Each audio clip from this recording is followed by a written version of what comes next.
following announcement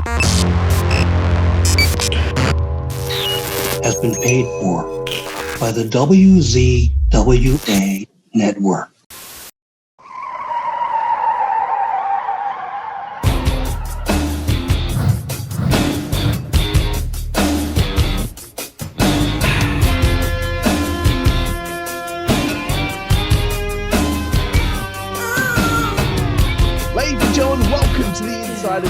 Podcast here on the WZWA Network. I'm your host with the most on the West Coast, Karlifornia Haguesly. What a joy to be with you all once again. And this is a joy for me right here, right now, because, you know, when I first started this podcast, I would write down a whole heap of names that I definitely wanted to get on the show one day. And I finally got this guy right here, right now. Ladies and gentlemen, this is the one. This is the only. This is Mr. Michael Modest. How are you, sir? Hey, how you doing, Carl? Thank you for having me on the show, man. Hey, no problem. The thank yous go all to you. To have you on the show is definitely fantastic for me. And Mike, the first question, as per usual on this show, I'm sure you've been asked it a million times. How did you become a fan of pro wrestling before you got in the business?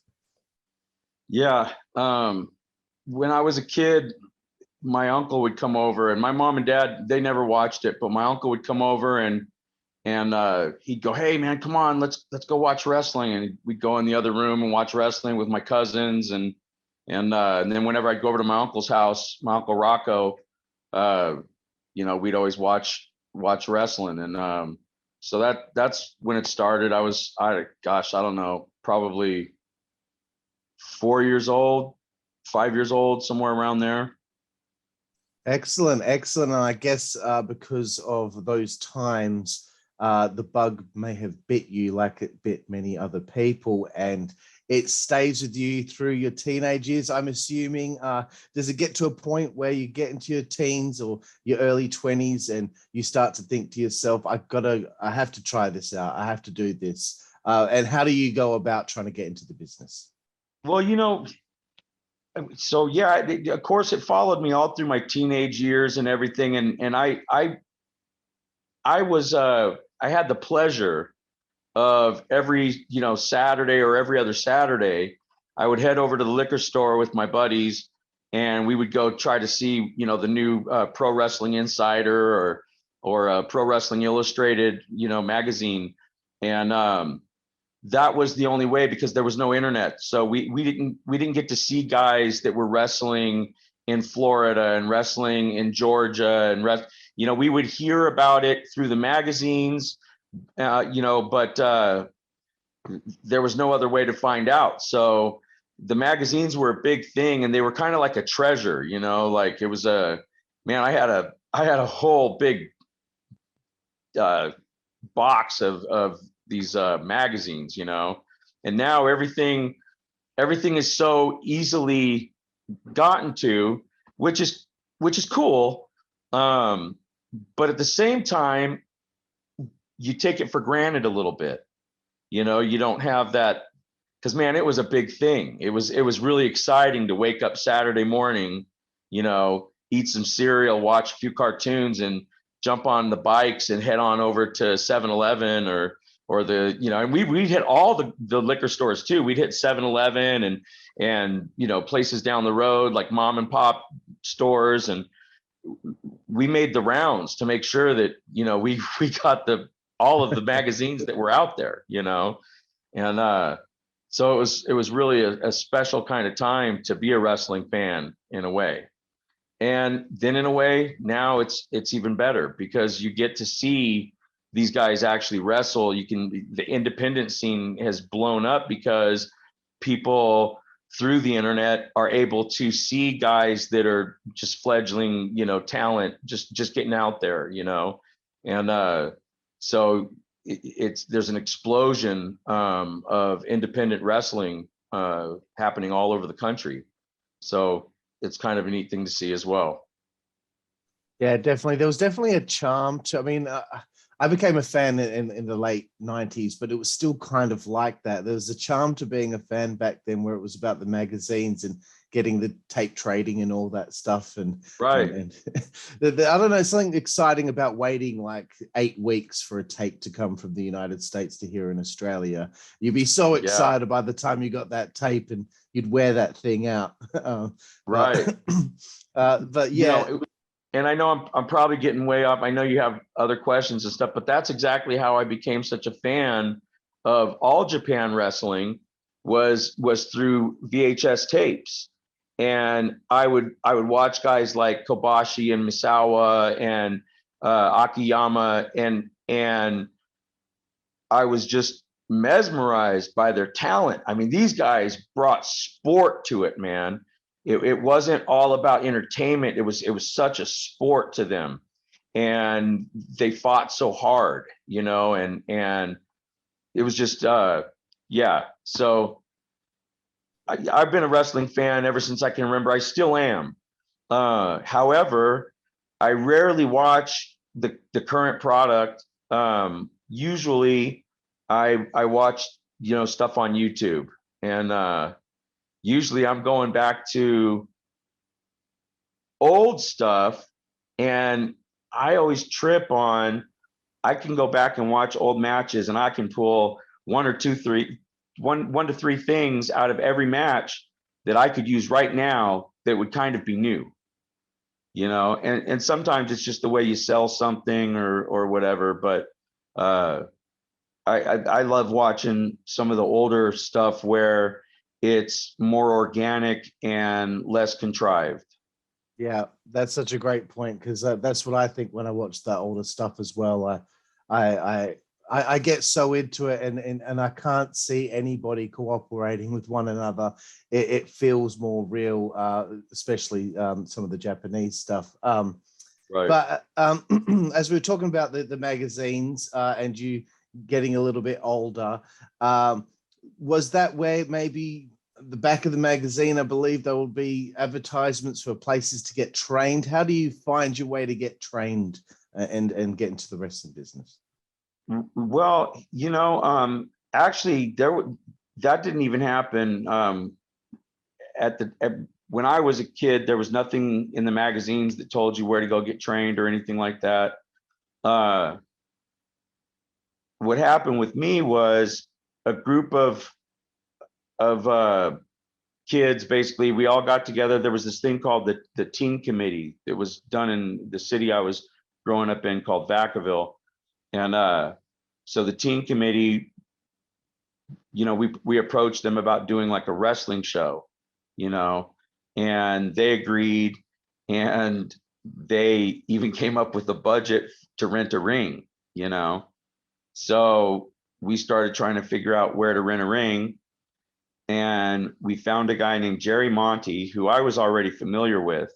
He was a WWF jobber. I've always preferred the term jobber over enhancement talent. Enhancement talent sounds like something that anyone can do. Jobber is at least a title. You know, it's like journeyman, you know, when you're a carpenter, you know, you're a journeyman, you know, and, you know, you get different titles. You become a master carpenter or whatever. But I now apparently that is not acceptable because it hurts people's feelings. So we're in a very touchy-feely kind of era right now. So I grew up, we were a lot tougher. We didn't have delicate feelings like that. I mean, maybe some of us did, but I didn't, you know, like that. So but we found Jerry Monty and went down there and talked to Jerry. The first time I ever got into a professional wrestling ring was at Jerry's, and he had this little spot in the back of a World's Gym, and the ring was surrounded by walls on 3 sides. So you couldn't go to the floor on 3 sides of the ring. It was such a small place, and you could only go out on one side. And but I got in there because I watched a couple of wrestlers bump around, and I watched a guy take a backdrop, and So I got in there and I just kind of took a schoolboy bump, and man, I whacked the back of my head and it took the wind out of me. And I immediately rolled out of the ring because I wanted to see where the controls were, because I figured they tightened it up when I got in there, you know, and that just isn't true. The pro wrestling ring, you still have to know how to fall on it, because if you fall the wrong way, it's still going to hurt you. So we rented the ring from Jerry, and we did our own little kind of like backyard show. And then from that, Jerry watched, and Jerry told me basically, hey, you know, I'll train you, because he knew I was an Italian kid, and he was Italian. And so he said, hey, I'll train you if you can get down to Hayward. And so that's how I kind of got into that.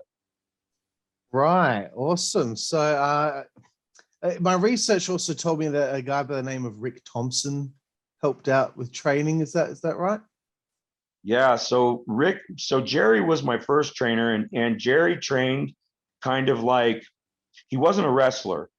Jerry was an entertainer, and Jerry trained like it was little like shticks, like little short stories, and all together you put enough little short stories, it makes a match, you know.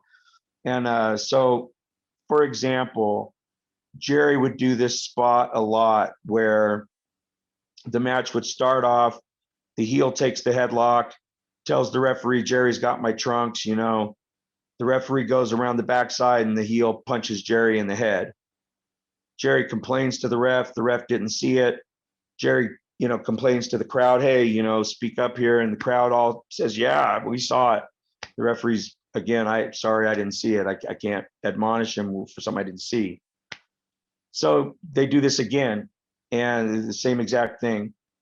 Well, the third time they go to do it, the heel says, oh, you know, bad guy says, oh, he's got my trunks. The referee goes around, the heel goes for the big punch. Jerry, while in the headlock, reaches his other arm up, his left arm, and blocks the headlock, turns it into a headlock, and then boom, boom, boom, boom, boom, punches the heel a whole bunch of times, winds it up, bam, one last one. The heel takes a bump, and now the heel is yelling at Jerry, hey, why are you punching him, blah, blah, blah, you know. And so it kind of gives the referee the heat in a way, for being just blind. You know, he's the only one in the whole arena that can't see what's going on. You know, the 5,000 people see it, but not the ref. So that's kind of how Jerry trained, and his training style was lax. And I'm not speaking badly of Jerry. That's just kind of how it was done. The more experienced guys would get in there with you, and they just kind of beat the shit out of you. And while they were beating the shit out of you, they might, you know, ask you, well, hey, do you know how to do this? You know, and you didn't. And so they might teach you something, you know, and that's just kind of how it was done. You learned kind of as you went. And Rick Thompson came along, and he approached it like a sport. He was the first person that I saw take it, and man, it was drilling and grueling training, you know. And Jerry was not that way. Jerry's training was a lot like funner to attend, really, honestly. But Rick's training, I knew, was where I needed to be. And I knew if I wanted to succeed and I wanted to be more than a jobber, I knew that I had to learn how to wrestle and protect myself. Because when I got into the business, gosh, the smallest guy in WWF at the time was, because that was WWF era, was Coco Beware, and Coco was bigger than me. Yeah, you know, yeah. I was very small, so I had to learn how to wrestle and protect myself. And so Jerry, that's when Rick came along, and kind of changed things. Right, cool. Okay, so again, the internet can be quite difficult with research sometimes. So I've done my best here. I don't know, excuse me, when your debut match was. The first match that I found in my research was the 18th of June, 1991 on WWF Wrestling Challenge at the Convention Center in Fresno, California, against the Beverly Brothers, teaming with Bob Allen. And you're under the name of Mike Stone, is that correct? Yeah. That wasn't the first match. I was going to say. But that was an interesting match. I actually remember that one. Yeah. So my first match was against Coco Beware. Oh, and wow. Okay. As far as like for WWF, Yeah. my first match ever was against a totally different guy, the Samoan Bulldog, and he just basically beat my ass. But Coco Beware worked with me and made me look a lot better than I was. I really after that match, I understood 100% how bad I really was, and I was still training under Jerry at that time. So, and there's kind of a backstory to how I got that match too. It never dawned on me at the time because I just didn't even think about it. Okay, but so that match, the match against Coco, and I don't remember exactly when it was. I think it was 90. Okay. I graduated in 89 from high school, and I think it was 90 was my first time wrestling for WWF. And that was at the Sayland Arena when I wrestled Coco Beware in Fresno.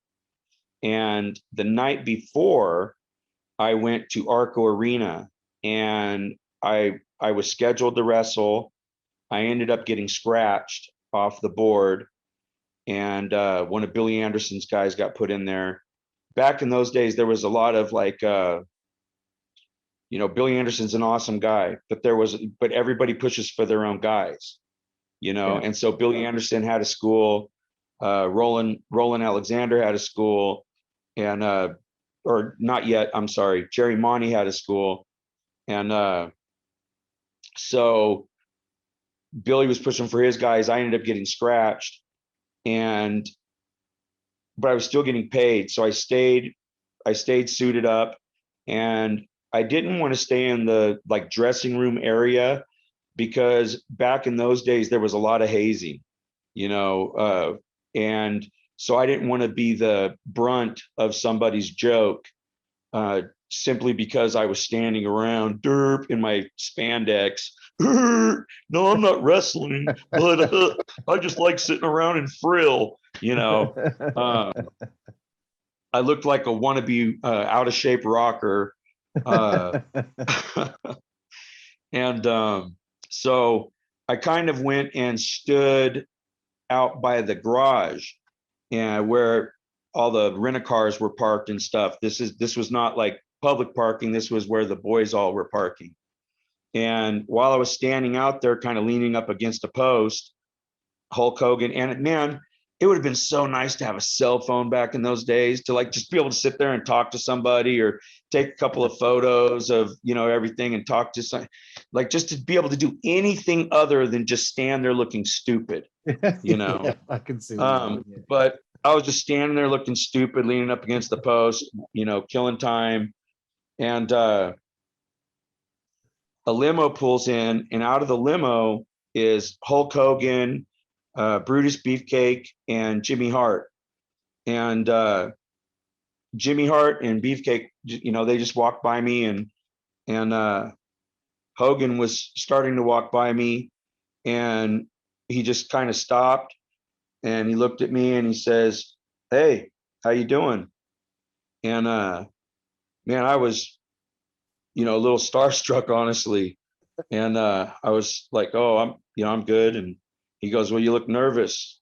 And I said, "Well, I'm a little nervous." And he's like, "Well, you know how to bump, right?" And I said, "Yeah, I know how to bump." And he says, cool. Well, that's all you got to do is just bump, you know? And I was like, okay, thank you. And he says, I'm Terry. And I said, yeah, I know exactly who you are. And, he shook my hand and he said, are you scheduled to work tonight? And I said, no. And he says, I said I was, but I got scratched. And he said, well, what about tomorrow? He goes, are you going to Salem Arena? And I said, yeah. And he goes, okay, well, maybe I'll see you down there. And so then coincidentally, the next night I got put up against Coco Beware, and that was for USA's primetime wrestling. And that was an awesome show. I used to love that show. It was 2 hours, but sometimes they would take, two very good jobbers, like, I don't know, like maybe Rene Goulet and Barry O, and let them have a match where you actually were like, wow, these guys can wrestle more than a minute and a half. Like, this is amazing, And so I used to love that show, USA Primetime. And so they put me on that show. And one of the things that blew me away in the match was, at a point, Coco Beware says, all right, man, give me heat. And I wasn't prepared mentally to do that at all. So all I could think was to like punch and kick, so because I didn't want to take any liberties. I mean, back in those days, man, like if you took a liberty with a guy's body and somebody got hurt, man, somebody was going to get up and knock you out, And so I didn't want to just pick him up and start suplexing him around or anything, And the only thing I ended up doing to him was I gave him a hip toss out of, and I gave him I chopped meat quite a bit. Like there was a lot of punching and kicking, and it looks very repetitive if you ever see the match. I used to have a VHS copy, honestly, but who knows what happened to that. But yeah, so that was my first match, was Coco Beware at the Salem Arena. First match with WWF. Right, cool. Okay, well, that's interesting. I really love the backing story for all of that too. Just so surreal. Yeah, and I always think maybe Hogan put in a word for me, and made that happen, So you had this Coco match. I saw this match where you teamed with Bob Allen against the Beverly Brothers, Mike Enos and Wayne Bloom. Yeah. Were there like a whole heap of these type of matches? Because my research must have, I just didn't find anything else other than that one match. Did you do this quite often for the WWF? Not a whole bunch of times. I had like a few tryouts with them. Beyond the mat, it was interesting because in the movie they portray it as my first tryout with WWF, or WW. I might have been WWE at the time. I don't remember, but they portray it as my first tryout. I had many tryouts with them, opening matches, and I wrestled Kurgan. I didn't do it a whole bunch, because once Rick started training me, that was part of the agreement, was that I had to stop being a jobber. Okay. Rick didn't want me to be labeled as such. Yeah. He felt like once you got that moniker, okay, oh, this guy's willing to lose all the time. Okay, cool. Well, he'll just lose all the time. So, but yeah, I wrestled Kurgan and a handful of other guys, just go in there and get beat up real quick kind of thing. Yeah. But fair enough. I just wanted to prod you there and find out if there was any more of that type of stuff. But because in my research, again, couldn't find much information of what took place between 1991 and 1995. So that's like a blank spot there because all I saw was Right. 95 All Pro Wrestling out of Hayward, California with, if people have seen Beyond the Mat, you'll know Mr. Roland Alexander. How did you first meet Roland, and what were your first impressions of the man? So Roland, so when I was working with Jerry Monty, Buddy Rose was wrestling for Jerry quite a bit. Jerry was bringing him down from Oregon, and Jerry and Buddy Rose were friends. And so Roland and Buddy were friends too. And Roland basically had asked Buddy and Jerry if he could manage Buddy Rose at this show up in Crescent City, which is kind of near Oregon, but still like in California. So Jerry and Buddy both said, sure, yeah, you can manage Buddy Rose up at this show. So Jerry made a condition though. Jerry said, but here's the deal, you got to rent a van, and then you got to bring a whole bunch of my kids up there to work the show. I was one of those guys. And he says, and they'll pitch in for gas, So Roland was like, all right, fair enough. So he rented this van and we all piled into it and took off. Rick Thompson was also in the van as well.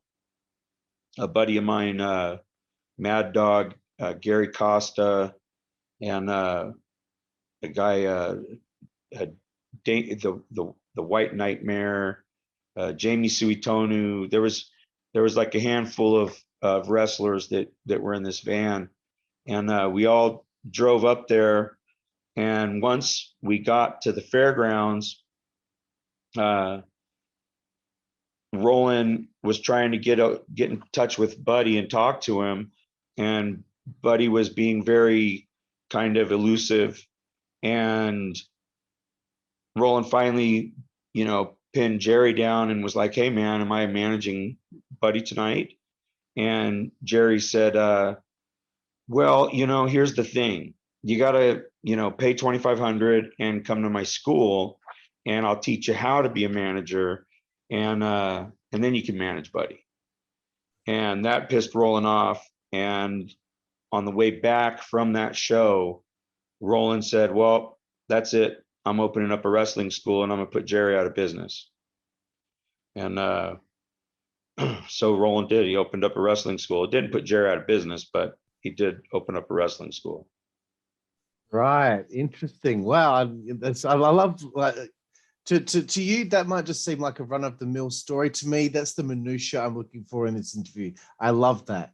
Excellent. I wanted to talk about the mid-90s because, lightweight wrestlers under, workers under the 6 foot tall were still kind of being used as enhancement talent or jobbers in the big feds, as WCW, WWF. How does a Mike Modest start feeling about the business in 1996 when you start to see guys like the 1-2-3 Kid? Well, he came in a little bit before that, but WCW with Malenko, Mysterio, Psychosis, Super Calo. You start to see the lightweights stealing the show and being given bigger spots. Does this give you hope that this, big man sport is starting to open up and have opportunities? It did, and I by that time, I believe the internet was coming around, correct? Yeah. So it was a lot easier to kind of get yourself out there a little bit, even though it was still, primitive compared to today. There were still blogs and people would get on there and you could talk about somebody. And so not only was I able to see these guys, these smaller guys, getting better spots, but people were also able to start seeing me. And other companies would give me better spots because that's what the bigger companies were doing.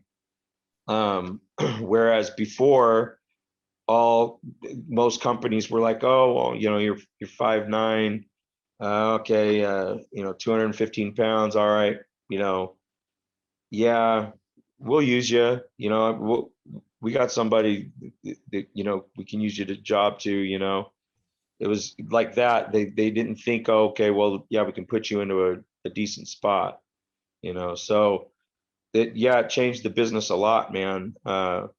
Rey Mysterio, the whole blending of the lucha style, being able to kind of come into wrestling helped me tremendously. Yeah, that's awesome. I asked some of the guys that I have had on the show that were kind of more of a cruiserweight how they felt when you start seeing that happen, and that's interesting to see that now opportunities open up, in different areas of the US during that time period. You put in a lot of hard yards with APW through 95 until 97. What would you say business was like for APW? And can you tell me about, also any jobs that you had on the side whilst you were, chasing your dream? Yeah, so I did all kinds of stuff. I did linen delivery, roofing. I worked at a mortuary for a period of time. Furniture company, furniture delivery. I did basically every job I got was to support my wrestling habit. Unfortunately, I wasn't thinking, well, fortunately, I guess, I wasn't thinking like, oh, career. I want to get with this, company and deliver furniture for the next 25 years and retire as a furniture delivery guy, Yeah. So every job I got was just specifically geared towards whether it worked for wrestling or not. The first day I went to go train down at Jerry's place, on the way out the door, my mom and my dad were watching television, and they said, hey, son, you're not thinking about like doing this for a living, are you? And I said, oh no, this is like a hobby, like just something to have fun, And then as soon as I started doing it, I was like, well, this might be something to do. When I wrestled Coco Beware, one of the moves I was really afraid of was the Ghostbuster, where he picks you up and drops you seemingly straight on your head. Yeah. He doesn't tuck your head, but it's still a pretty rough bump. And I was mortified. I'd never taken it before. And I was thinking, because he also used a missile drop kick off the top rope. So I was praying that's what he was going to do.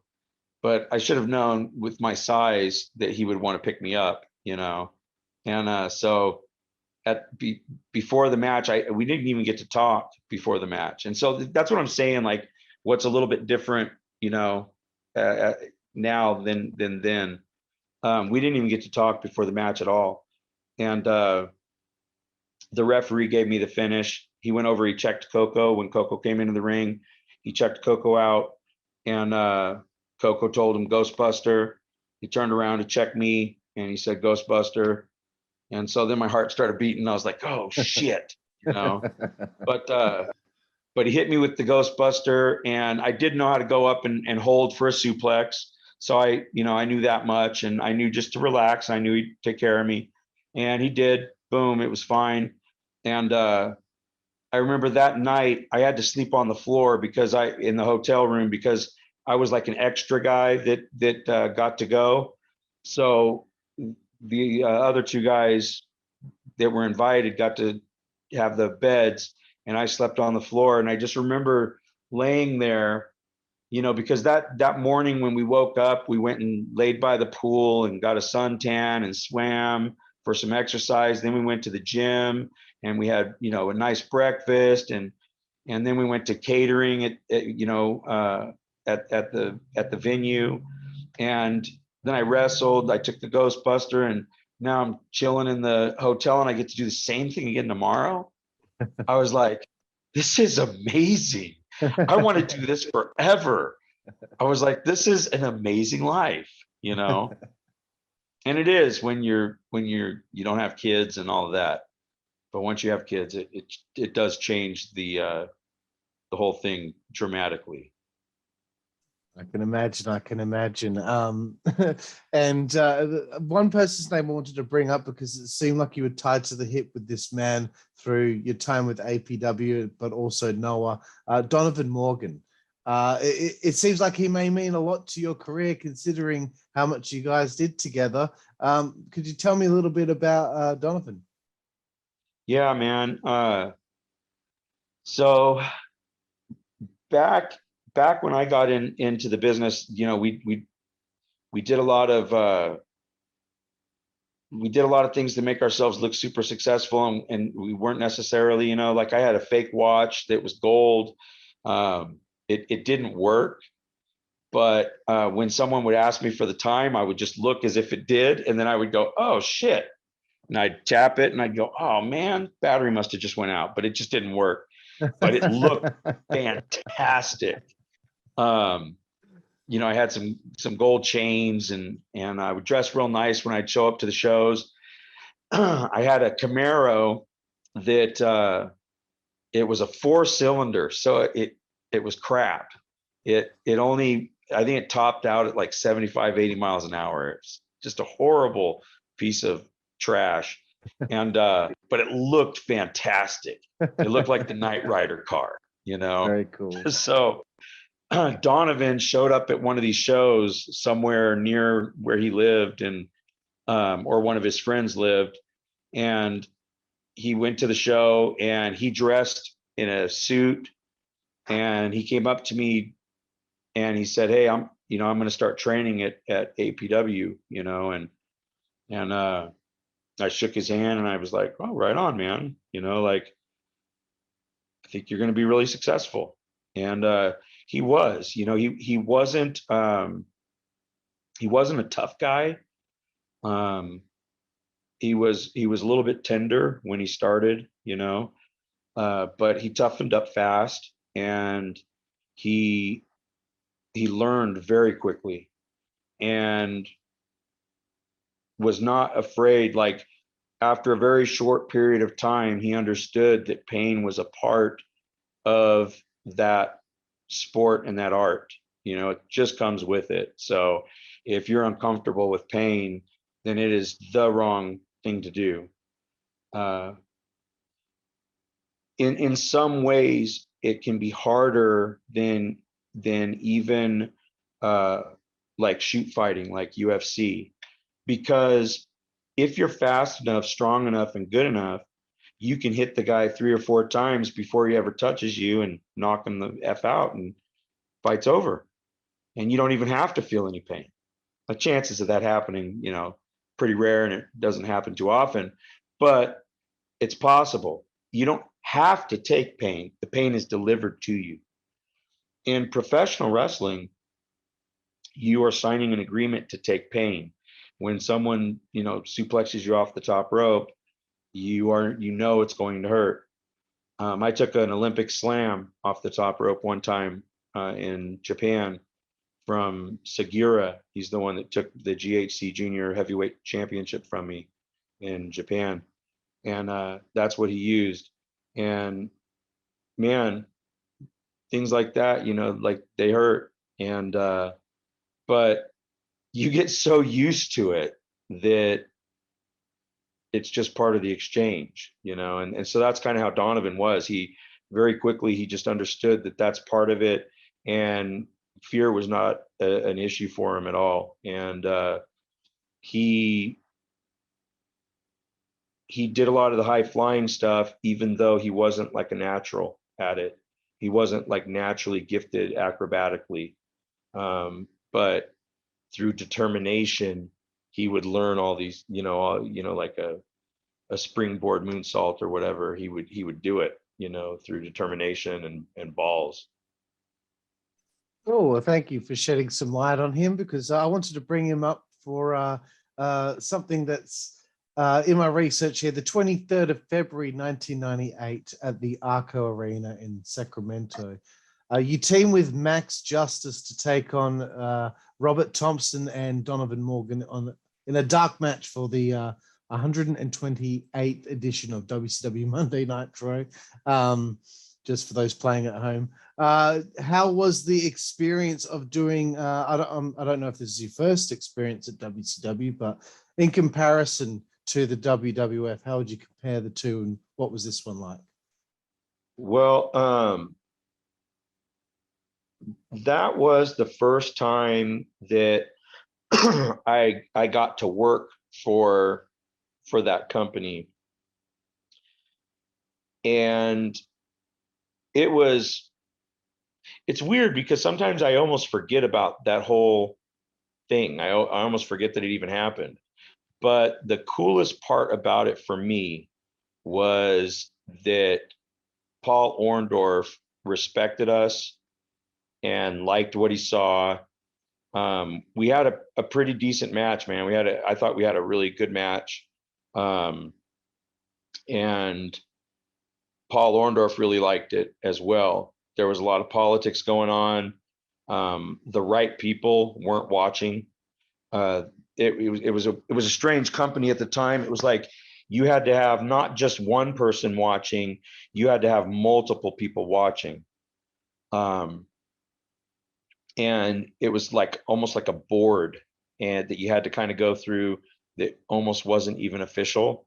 But to explain better, when I did get signed by WCW, JJ Dillon had been watching, Kevin Sullivan, Arn Anderson, Bob Mould. It was multiple people were watching my match and paying attention to it. They were all deciding whether or not I could be put into storyline, whether or not I fit in, you know. Yeah. So the first tryout that I ever had with them was that one with Max Justice and Matt Heisen, or Donovan and Robert Thompson. And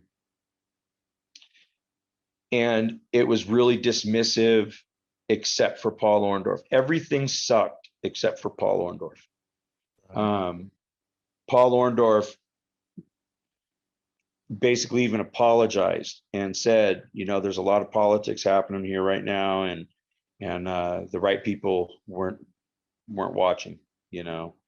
And but that opened the door for me. Like anytime I ever went to one of their shows, I would try to see Paul and at least, hey Paul, you know.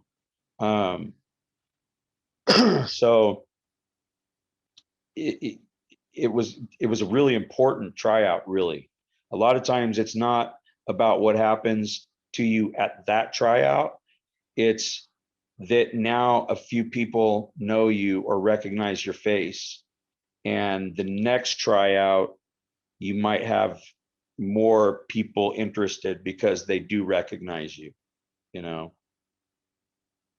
Right. Yeah, no, that's all interesting stuff and lessons there for people out there. You know, every time you're there, you made sure you said hello to him. You know, that's keeping you fresh in his mind. Right, exactly. Yeah. So, of course, you know, with interviewing you, I'd have to bring up Beyond the Mat. You have mentioned it a couple times so far.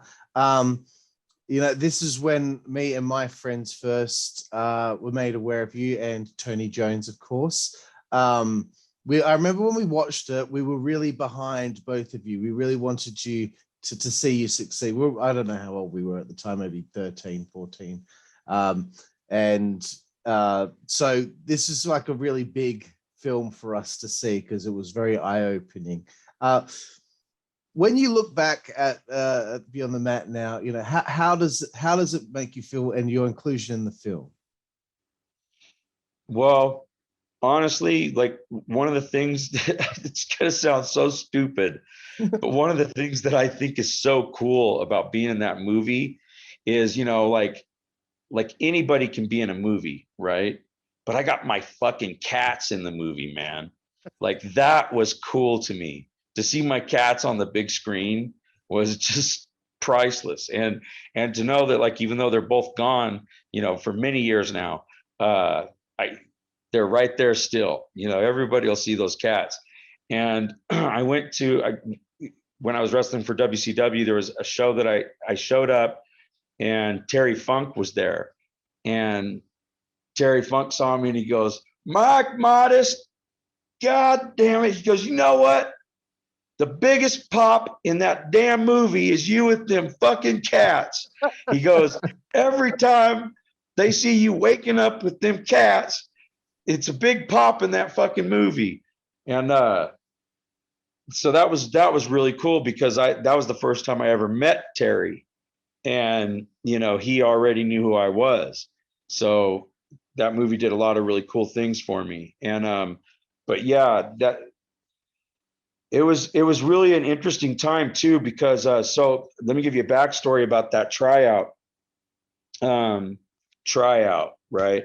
So Barry Blaustein approached me to do the movie, and I was already at a point where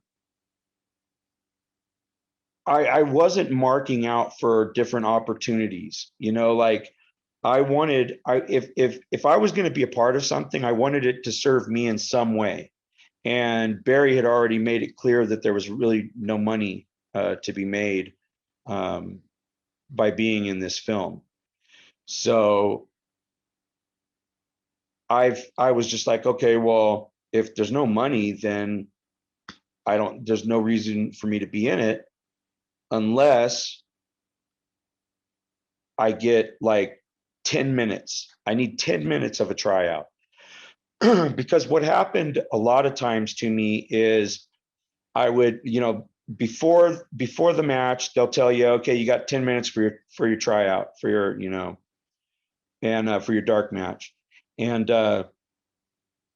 then a half hour before the match, they'll come up to you and go, "Hey, you only got 5 minutes. We're cutting time. Somebody went over, so you're cutting time, 5 minutes." Then you're standing there in the gorilla booth and getting ready to go out, and now they tell you got 3 minutes. 3 minutes. You got 3 minutes. Oh, fuck. So now you go out there, and on the way out there, the referee's telling you, "Guys, go home," a minute into it, And so that had happened to me on a few occasions, and it really pissed me off, because my style of wrestling is all about storytelling.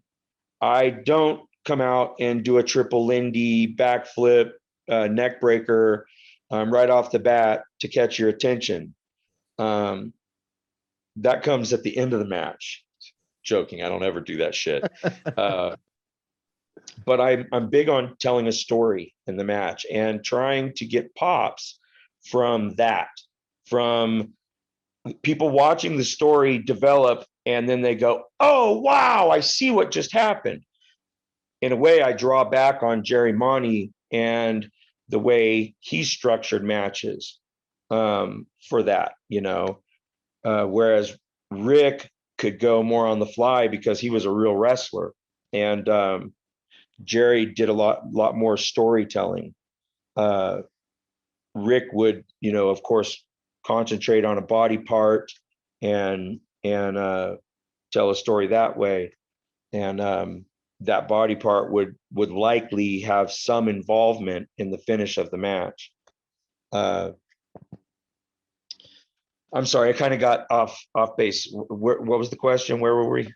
That's fine, bro. No, we were just talking about Beyond the Mat and how it made you feel after all these years. And okay. So yeah, they would cut the matches short.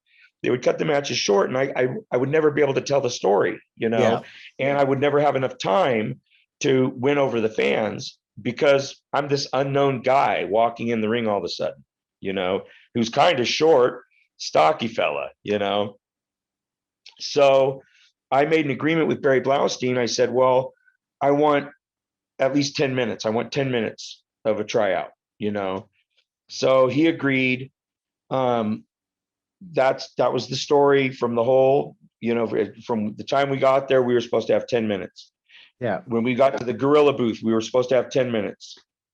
When we got out there, 30 seconds into the match, the referee's saying, go home. I'm not joking. 30 seconds into the match. I don't remember who had what, but I remember either I had a headlock or Tony had me in a headlock. And we were on the mat, and the referee says, guys, you got to go home. And I calmly said, no. Good. And he said, what? And I said, no, I'm not going home. I was told 10 minutes and I'm taking fucking 10 minutes. And the referee said, hey, Bruce, are you hearing that? It was Bruce Pritchard. He was the guy up in the booth calling, go home. And I could hear Bruce yelling. I could hear him. That's how loud he was fucking yelling in the earpiece. Oh my God. That I could actually hear it.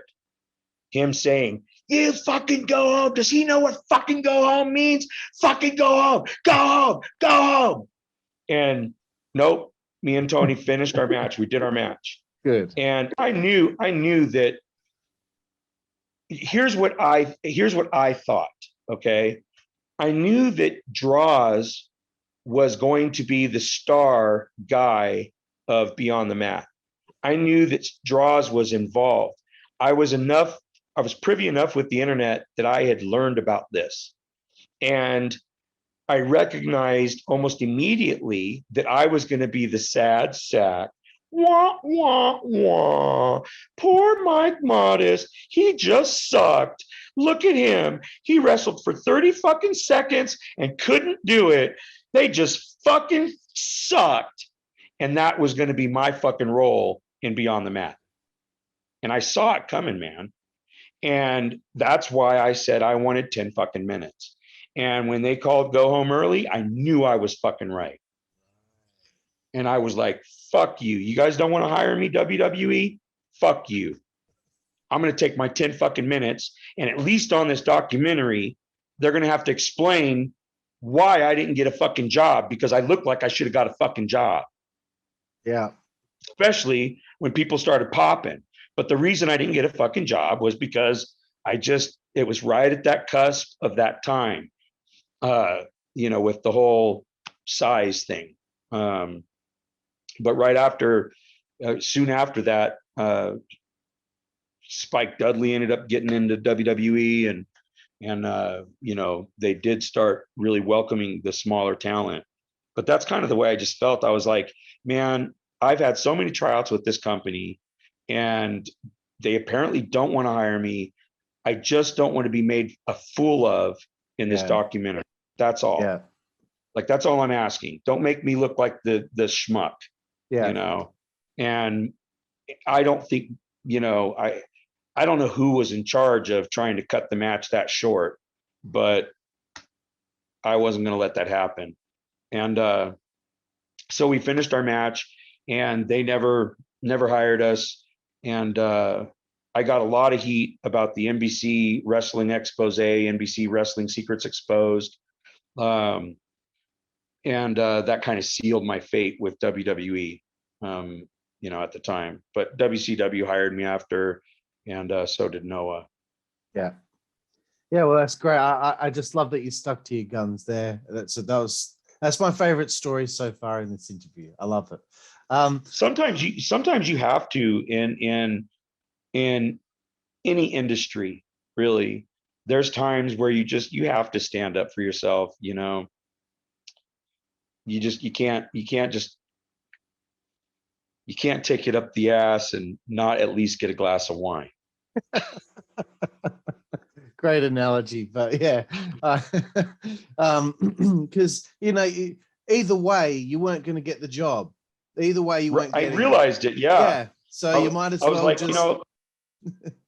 I was like, I realized this is not going to happen. I already know that I am not the success story that they want to tell. And then, unfortunately, God bless him, Draws ended up breaking his neck, and his career was cut so short, very sadly. Definitely. Yeah, that was one of the more horrible things that I remember from my early fandom of pro wrestling. Next question I wanted to bring up, because I wasn't sure if this was right or not. 16th of February 1999, I believe there's a dark match on WCW Saturday Night in Lakeland, Florida. Yourself and Max Justice team up as a team known as the Border Patrol. Is that correct? Yeah.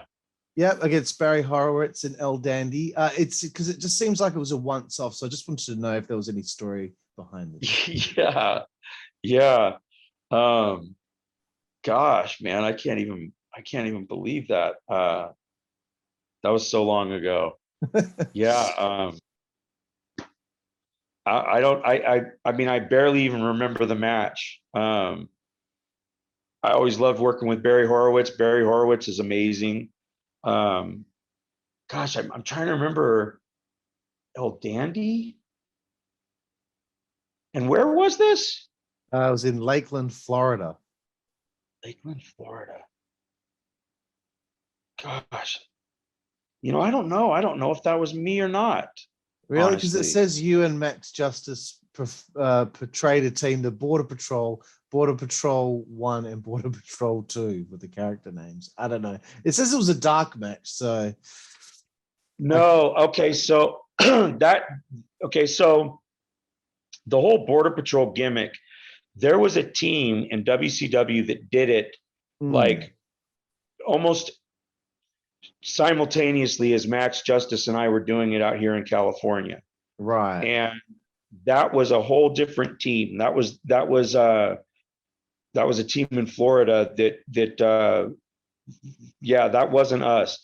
But we did wrestle in Florida and around Florida a couple of times as the Border Patrol. We wrestled in St. Louis one time against, oh gosh, what was his name?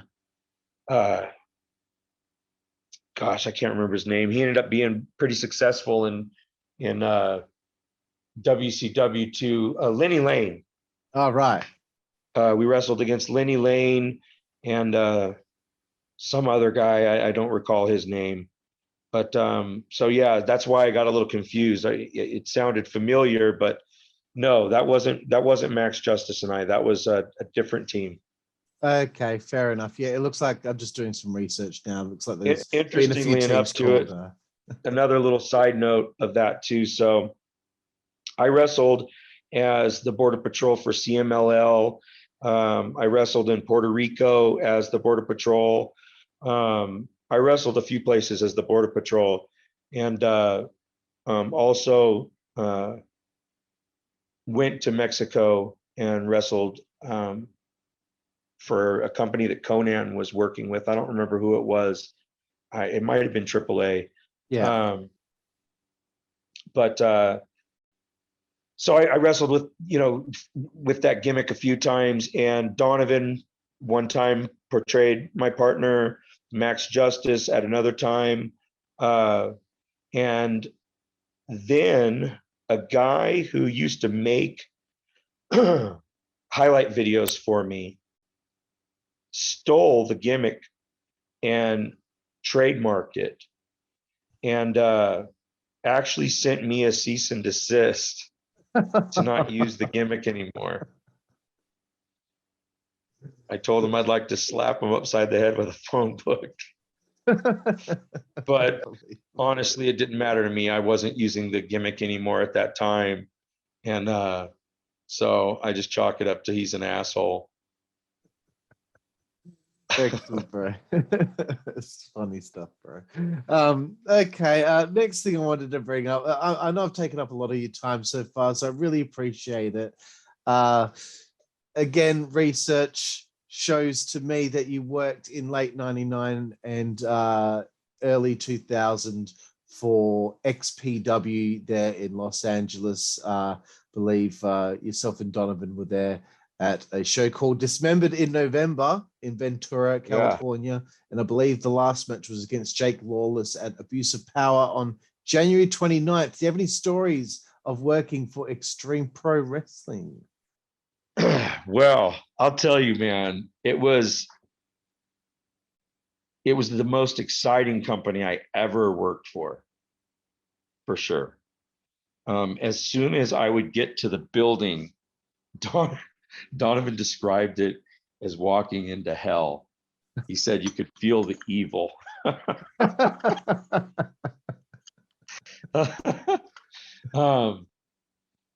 I love Rob Black, and I'll tell you why. More than probably anyone else I know, he will tell you exactly how he feels about something. He does not mince words. The first night I met him, he opened his home to me, let me stay the night there. You know, he actually is a really decent human being. A lot of people might not realize that about him, but he's a really decent human being. But he's a wild man, you know, or at least he used to be. I'm really glad to see that the company's making a resurgence and they're doing things again. I'm super excited about it, you know, for all the young talent and people who really like the deathmatch style. I was never big on it, and that was my whole gimmick in the company, was that I was a wrestling purist and that, you know, I wasn't going to be doing any of that. I would start the match off by grabbing the microphone and basically admonish the crowd, say, you people ought to be ashamed of yourselves, you know, applauding, you know, barbed wire and people getting cut by glass. You know, that's barbaric. You know, I'm an athlete. I'm a professional wrestler, you know, and that's what you're going to see tonight. So anyone in this audience who is waiting for some blood and some guts and for me to hit people with chairs, you might as well just go ahead and stand up and go on out in the street and have a cigarette, go hang out in the lobby, do your drugs, whatever you degenerates do. That's what you should probably do at this point, because you're not going to appreciate the true art form that I am going to demonstrate right now, you know. And then I would do my match, and at various points in the match, I would pick up a chair because I'm tempted. You know, I'm a heel, I'm the bad guy, so I want to take the easy way out. And if I'm losing, I want to take that cheap shot, right? So I'd pick up the chair, but the crowd would get excited and I'd set it back down and kick the guy and send him back in the ring. And then eventually I'd bring the chair in, and as the guy's getting up, I unfold the chair, knock him down, I sit in it, and I would grab an ankle lock from a sitting position in the chair. And then I would say, now that's how you use a fucking chair, you know? And so that was my whole gimmick, was to stay away from all of that shit. And of course, anyone I wrestled, that was their whole goal, was to try to stab me with something or whatever. And yeah, they did some crazy shit there, man. I saw Homeless Jimmy get Jimmy Jaffil, I think is his name. If you want to find him on Facebook, he got power bombed into a shopping cart, and from in the ring over the top rope to the floor, where the shopping cart was on the floor, and the shopping cart was just not big enough, and like it hit the back of his head and he folded up into that thing, and Supreme got caught on fire. I wasn't with the company at this time, but of course we all saw the Vic Grimes fall. And if you haven't, you know, type in Vic Grimes, New Jack, death defying fall, and you'll see it. Yeah, it was a wild place to work. I met some really cool people there. I re-met Sabu there. I met him at a thing called Father's Day Bash, like in '91, I think. But I met him again at XPW, and Chris Candido, Nicole Bass. In fact, kind of an embarrassing story. I showed up early to the arena at some show, and they had a massage table in like the locker room area. So I thought, well, that looks like a good place to lay down and take a nap, you know. So I jumped up on it and went to sleep. And I woke up, and Nicole Bass was on top of me, and she had my arms pinned down, you know. And she said, well, what are you going to do now, Mike? And I said, well, I'm just going to simply power the fuck out of this. And I went to power out, and no, she was fucking strong, man. She had me pinned to the massage table. There was no way I could force my arms, you know, off of it. So then I bridged and knocked her. She went flying off head first. I didn't mean to do that, though, you know, but at the same time, I was kind of trying to show her, hey, I can still get out, you know. Might not be able to match strength for strength, you know, or whatever. But God rest her soul, she was a sweet person. Yeah, Blue Meanie, I met there. A lot of people. John Cronus, who arguably is one of the most agile big men I've ever seen in my whole life. It's amazing the things that guy could do at 275, 280 pounds, whatever he was. He was a big guy. Yeah. And he could round off handspring backflip over the top rope like it was nothing. But yeah, I really enjoyed working for the company. There was a period of time where what had happened was I showed up to a show, and I found out that I was going to be in this angle, okay? And it was a rape angle. And the idea was that I think Jake Lawless, myself, Ron Jeremy was supposed to be on this casting couch thing. And this porn star girl was supposed to come in the ring, and then me and Jake Lawless grab her, throw her down, rip her clothes off, you know, down to panties, and take her bra off, you know, so where she's just in panties and topless, you know. And when I found out that I was to be in this angle, right away I was like, oh fuck, I can't do this, you know. And I went in the locker room and I thought about it. And I just thought, you know, what if my grandmother was here right now? You know, now as an actor, doing a rape scene would be different because it's not public display. You are in a closed set with an actress, with a professional, in a completely professional environment, and, you know, with makeup and all of that. It's a different kind of thing. This was kind of bothering me because there could be kids in the audience, and what if there were women in the audience that had been raped, and now they're kind of watching this. Pro wrestling is still, to me, even though it's entertainment, it still walks that line of reality and entertainment. And sometimes there are still organic things that happen in that ring. And so I just knew I couldn't do it. And I told Rob, I asked to talk to him. He was real busy, you know, and that's the last thing a struggling promoter wants to deal with.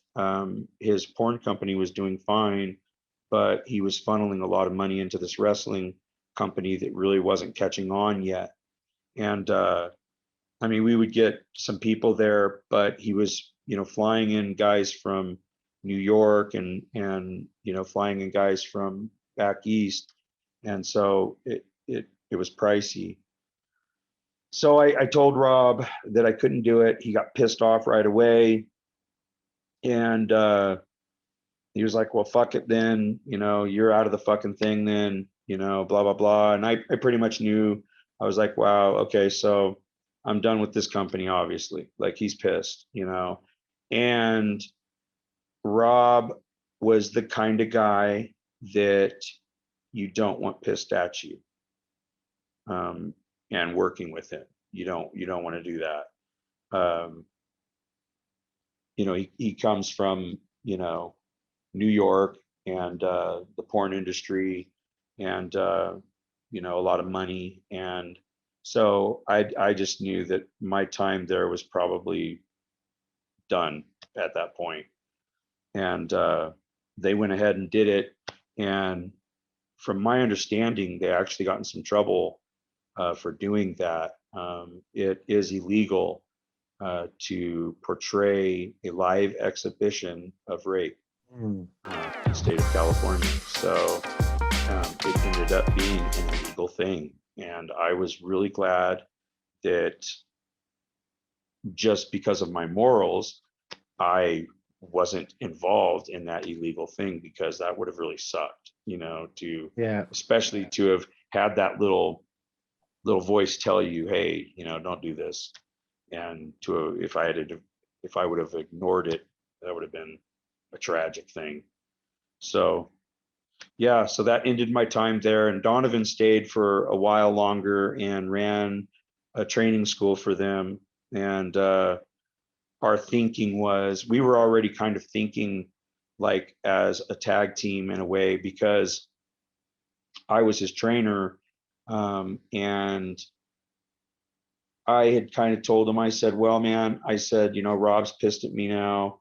And I said, I don't think I'm going to get any more bookings down here. I said, I just have a funny feeling, that's it, and I said, but I don't, you don't have to quit because I'm being let go, like you're making money down here, and who knows, maybe this thing will pop off and be something big.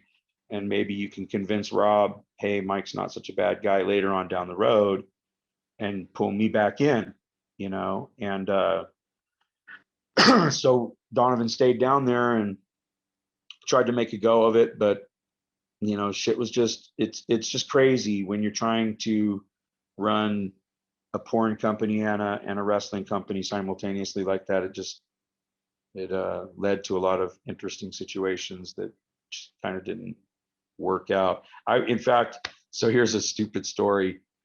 I was waiting in this lobby at this warehouse, and the warehouse was where Rob kept his inventory of porn, all these VHS and stuff. And he was totally cool. Like when we first got there, he had like this gift bag thing, and he goes, here, get this bag. And we go in the damn warehouse, and he just starts fucking grabbing tapes and throwing them in there. And his old lady, when she picked us up from the airport, there was a box of DVDs in the back, and she was like, oh yeah, grab a couple of those DVDs. I think I'm in one of them, and they were very cool people and very accommodating, very sweet.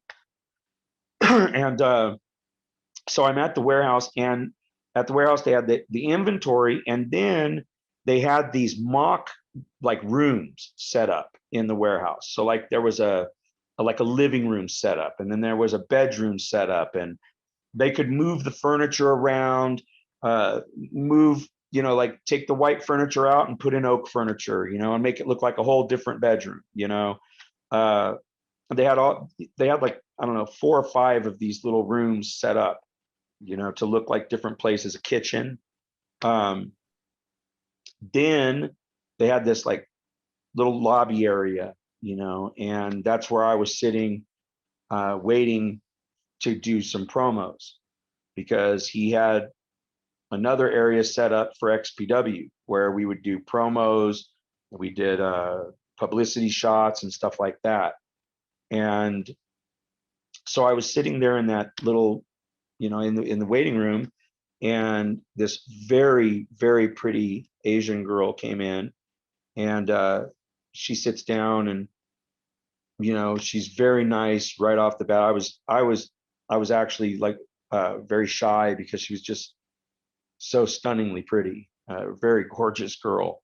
So I was kind of tongue-tied, and but she was so like cool that she made me feel really at ease.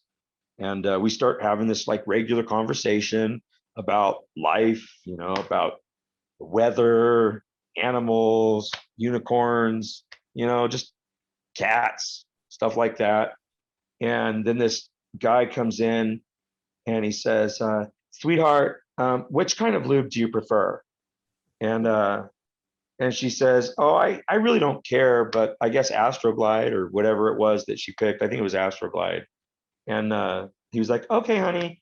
And he walks off, and I was like, wow, I'm sitting here talking to this gorgeous, beautiful gal, and we're having like this totally normal, chill conversation.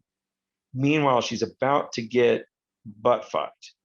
And I'm just like, I can tell you honestly, if I was about to have any sexual anything at this point, like I would be so nervous. Like, how can she just be having this like totally relaxed conversation? Like, and she doesn't even know who she's working with necessarily, and but yeah, she was so cool.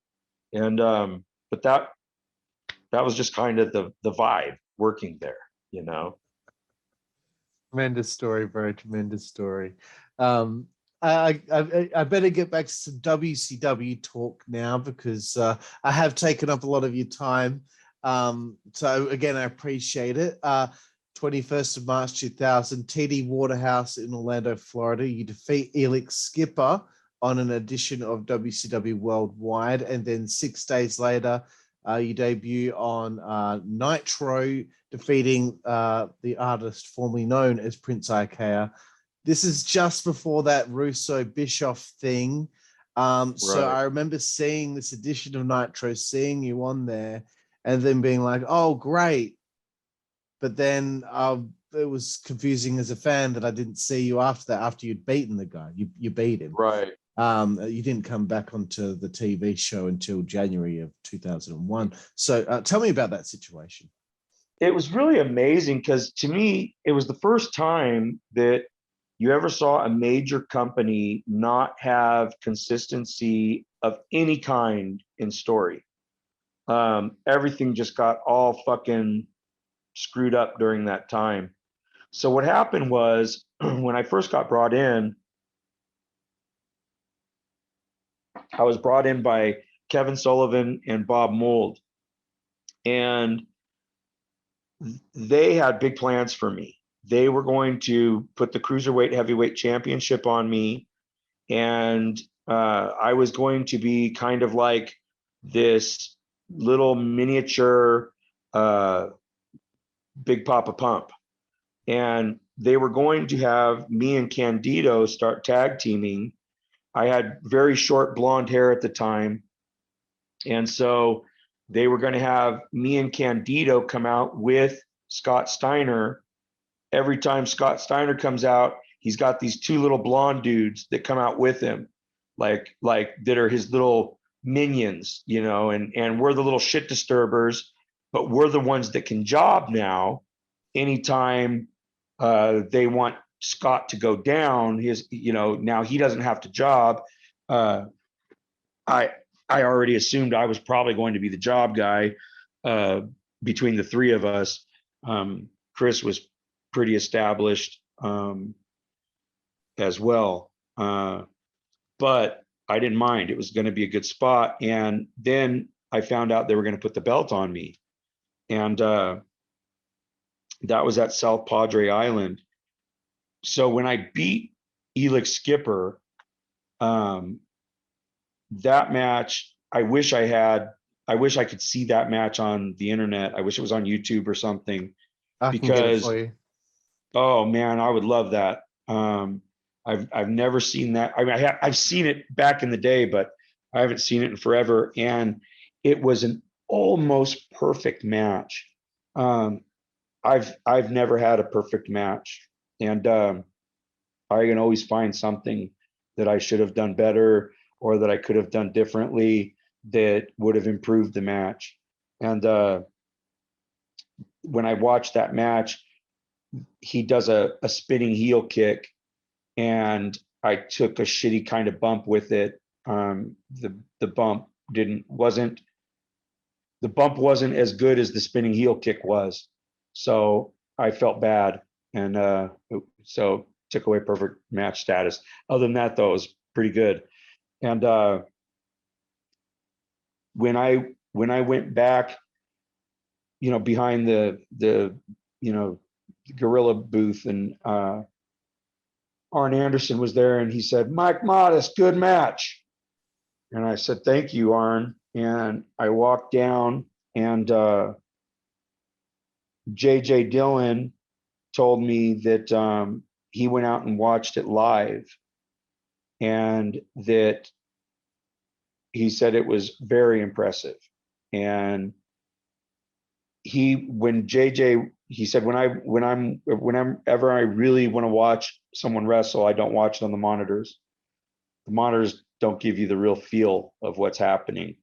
And he goes, you have to go out into the crowd and to really feel what the crowd is feeling about it. And so I had like all these guys that I really respected. Mike Graham was a big one. He's a wrestler's wrestler. And one of the things that I always did in my pro wrestling was I always added amateur into some spot or into some of my chain, or at some point in my match, I would try to add some amateur wrestling, so that people could tell that I really did know how to wrestle. That was important to me. And so guys like Terry Taylor, Mike Graham, they all really appreciated that and appreciated that I was a wrestler. And so when I arrived at South Padre Island, I was expecting to win the title. When I got there, everything had changed.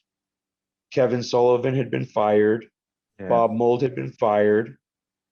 A seize on all the belts. No belts were to exchange hands, and everything was different. So lucky for me, Terry Taylor and Mike Graham were still a part of what was going on with WCW. They still believed in me.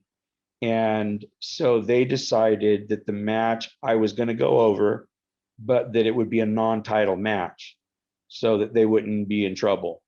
And but things were so confusing that they still ended up announcing it as a title match live. When we went there, they announced it as a title match. And but by the end, it was clear that the announcers were putting it over that it was a non-title and this and that. But also calling the match with Prince Iaukea was very difficult, because Prince Iaukea was a Kevin Sullivan guy. He didn't know that I was also a Kevin Sullivan guy.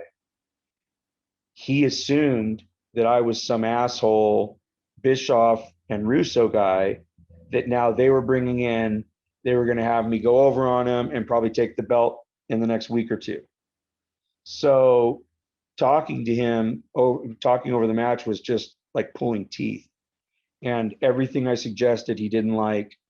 He was a total dick, and a really strong dude, man, and a strong personality. And at a point, one of the things that they definitely wanted, they wanted me to use my finisher, which Kevin Sullivan had deemed the end, which Shane Helms ended up stealing from from me, but I stole it from someone else. I stole it from a Japanese chick. I watched All Japan Women's, and that's where I got it from. And so I'm not trying to claim like I discovered the move. Yeah. But Shane Helms, the sweetheart gentleman of a guy that he is, he actually called me when I lost my job with WCW. He actually called me and asked permission to use it, which I just unheard of. Like the class that he showed doing that, didn't have to do that at all. Great guy. So I was hired with that regime and then fired shortly after. So I had beat Prince Iaukea in a non-title match, and then they just decided, fuck it, let's just put that guy on hold for a minute. And then the worst thing happened. I had already quit my job, and I had been working with WCW for over 3 months at this point. Okay. And come to find out, I get contacted by their legal department, and their legal department says, actually, you know what? JJ Dillon held your contract.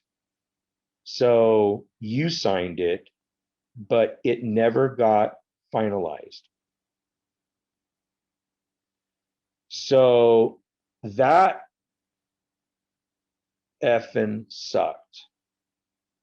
I was fired. My contract was null and void. I thought about trying to get a lawyer and fight them, but I had no effing money. Like I'm a struggling wrestler at the time, just first getting my break, so I just started making some decent money. I was probably making like, I don't know, $3,500 a week, and boom, it's all done now.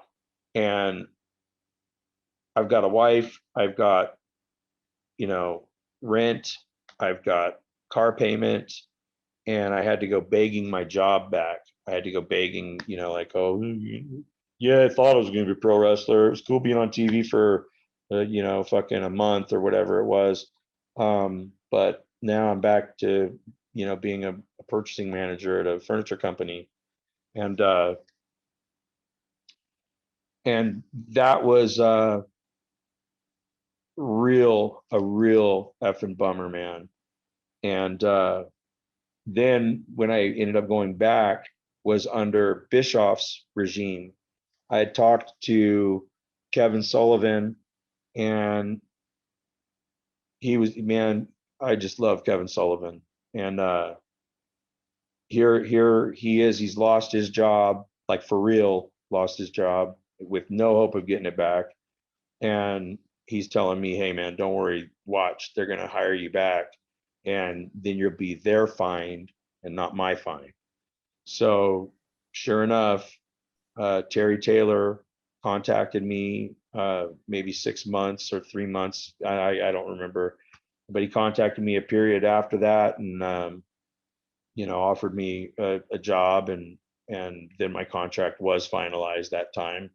And it's funny because that time I only wrestled for the company once, and it was my tryout. It was me and Chris Daniels.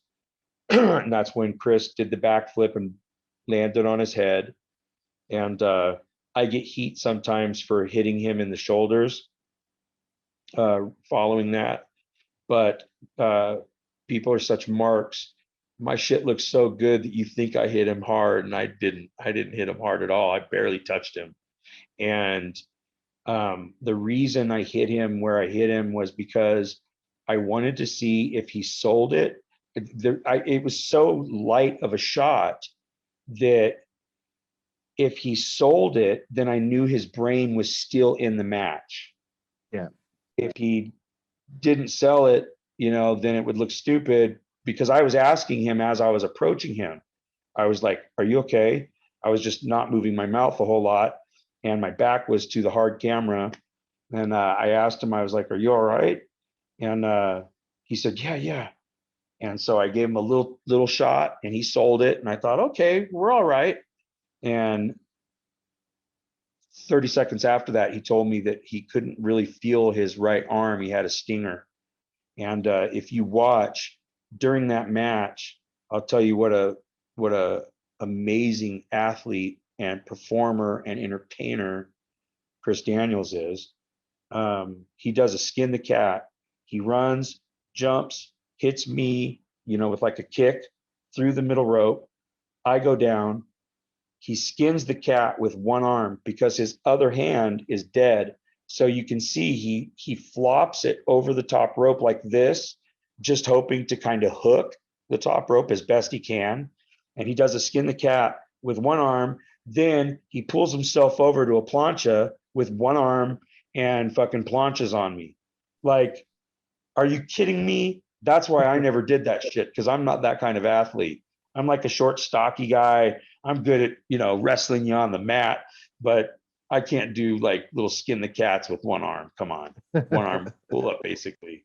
It was unbelievable that he did that. And that's after landing on his fucking head, Yeah. So, but everyone in the back was so impressed because we kind of knew we had to keep going because the Scott Steiner angle was depending on us. Right. And so we knew we had to get to a certain point for Scotty's cue in to come in. And so we did it. And then after the match, Chris was very distraught. He felt like the match sucked and that we had lost our shot, basically, And Chris and I were good friends. And I just felt like, man, if there's one thing I've learned, and I remember telling him this, I go, if there's one thing I've learned about this business is it doesn't make sense. So I figure probably when we get hired, it'll probably be when we probably shouldn't have been hired, and because that's just the way the business works. And sure enough, Bischoff called for us. We went in, talked to Bischoff. Bischoff hired both of us on the spot and commended us for continuing and for being able to continue. And he was concerned, first that Chris was all right. So that's how we got our jobs. And then I never got used again, but I was under contract with them. And so I was getting paid. And what happened after that was WWE bought WCW and I was still under contract. So I actually worked for WWE. Woo-hoo! In a weird kind of way. Yeah. They fired me I got Johnny Ace was on there, and Johnny Ace was familiar with some of my Japan stuff that I had done because he had been working for All Japan while I was kind of coming up and stuff. And so he was a little familiar with me. And so he basically tried to keep me on as long as he could. And I ended up lasting to one of the last cuts that they did, which none of it really mattered anyways, because the company flopped anyways and was all sold. So it would have just been prolonging the inevitable, really.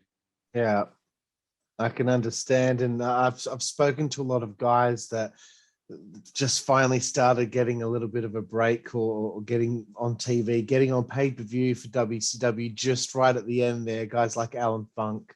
Then all of a sudden, Alan Funk finds himself in developmental again after he was already doing the power plant stuff for several years. Right. So, I get all these stories from these guys. I want to hear your story here from how does it make you feel when you find out WCW is gone? ECW also goes under during this period of time. This is a big change in the industry. This is, I want to know what your outlook was like on the business at this point. And does this make you and Donovan feel like, what, we got to get out of here. Let's try and go to Japan for a more prolonged amount of time. We got very, very lucky. one of uh, one of the big part of the NWA was a guy named Ed Schumann, and Ed Schumann was kind of like a manager back in the day and this and that, but he was a promoter and he did a lot of different things in the business, and mostly just a really great soul. And Ed had worked out some kind of deal where he was involved in bringing Noah to Harley Race's school. And Noah was looking for talent because basically a bunch of guys had left All Japan and started their own company, Noah. And Ed knew that they had a layover in San Francisco, which was pretty close to APW. So Ed pitched basically, hey, why don't you send them a tape and maybe they'll come and check you out in San Francisco. So he gave me all the contact info. I sent them a tape, and they liked it. I think it was a DVD actually at that time, maybe. I think it was, but they liked it, and we invited them to APW, and they came by and they looked at a lot of the APW talent. One of the guys they looked at that they didn't take was Chris Daniels, and the only reason they gave for not taking him was that he was already working in Japan as Curry Man. That's what they said. You know, I don't know. I don't know if, because I think they do that now. I think the inner promotional thing, but for some reason they didn't bite on Chris Daniels, and Ryan Quinn, I think, was his buddy. I know his last name was Quinn. Kevin Quinn was his name. Kevin Right. Quinn. Yeah. And I think he's still doing something in wrestling, like promoting something, Chikara, I think,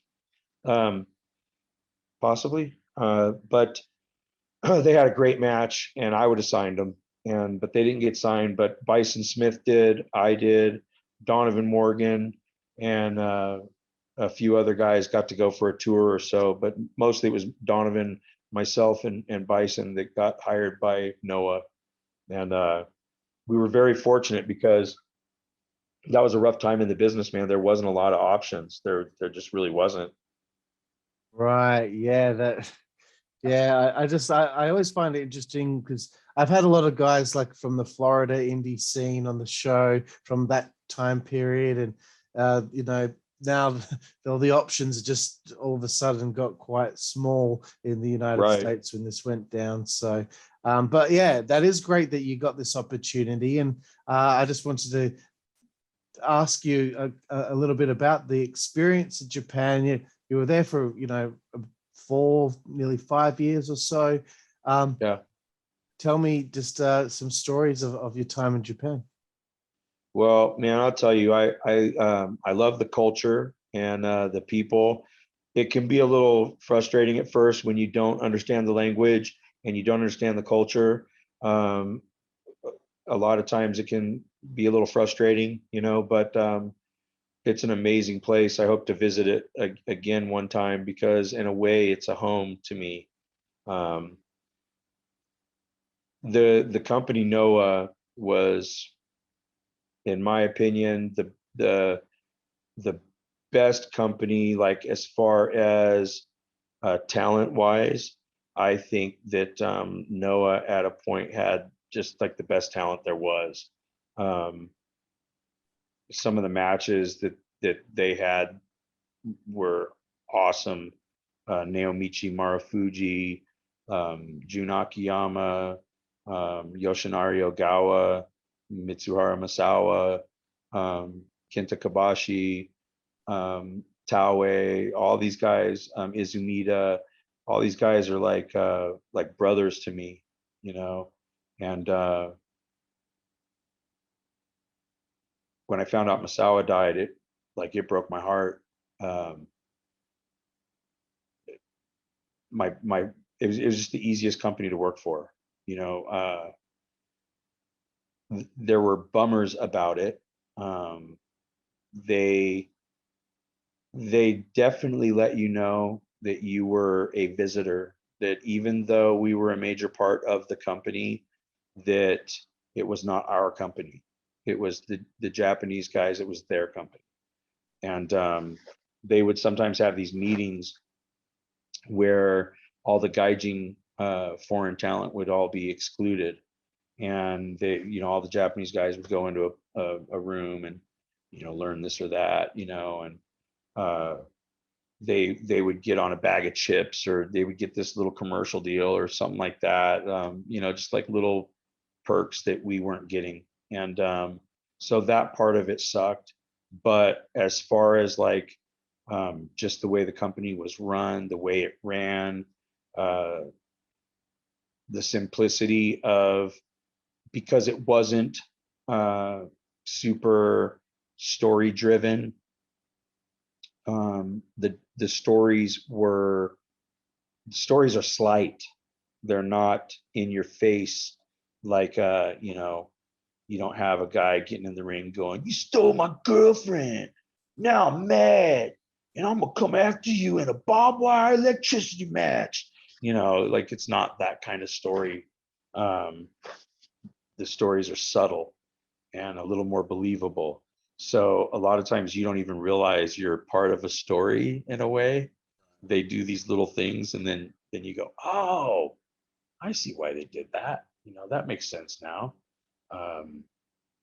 So basically your job was our job. We got on a bus and see, like in the States, you get flown somewhere and then you're at the airport, and now you got to hustle, you got to figure out the airport, and you got to go get a rent a car, and you got to find your way to your hotel and then to the venue. And it's hard. It's not that easy. In Japan, it was awesome because we just show up, boom, there's someone to pick you up, they take you out in the bus and they do whatever you need to do, and then they bring you to the hotel. You're at the hotel, and now they drive you to the arena. So it's all you have to do is wrestle. Just sit. Don't get too drunk. Don't cause problems. Don't be rude. Remember that you're representing the company the whole time you're there, and just wrestle. So on that respect, it was just a fun place to work, man. That's all I had to do was just go out there and put out my knowledge of wrestling. And it was interesting too, because since a lot of the stuff I had seen from all these guys was always serious, because we were seeing the very best, because we were getting VHS tapes and DVDs later, but we were getting like their Ariake Coliseum matches, or Tokyo Dome matches. So these were serious venues, and the wrestling is serious, and it's sport in nature. But what shocked me was we would go to these little country towns, like smaller places, and all of a sudden Masawa would come and he'd go, "Oh, a little bit Jodo, okay," and he would tell me, "Okay, yeah, think of something funny, for our match." One time, I swear to God, I think the spot on my head still hurts. Actually, it's right here, man. I'm not shitting you. It still hurts. I think you fucked something up. Me and Masawa, we used to do this spot. I used to do it with a couple of different guys, and basically it was a play on Karate Kid. We would start circling, and then I would strike the flamingo pose that Danielson won the fight with, the Yeah. one-legged flamingo stance, right? And then I'd call out his name, Misawa-san, and he'd kind of stop and look, and the whole crowd recognized what I was doing. Like they recognized, oh, this is Karate Kid, and then we'd circle again, and he'd strike the pose again, Misawa-san, and he'd, whoa, like, hey, that's dangerous. I'm not going to step into that. I know what's going to happen. You're going to fucking do the flamingo kick, So then finally, third time I try it again. I do the flamingo stance, Misawa starts to charge. I go for the kick. He blocks the kick and shoots it down, hits me with the emerald elbow, right? Then he snap mares me and he does wax on, wax off on my head, right? He says it in Japanese, wax on, wax off. And then he slapped me one time because we had done it a few times. But this one time he slapped me on the top of my freaking head so hard. It hurt like a son of a bitch, man. And I rolled out of the ring and I grabbed my head. I was like, oh my God, boss, why did you hit me like that? I was like, fuck. And I swear it still hurts. There's a sore spot right here on my head where I got slapped by Misawa. And it still hurts. I love you, Sacho. Sacho's slang for boss.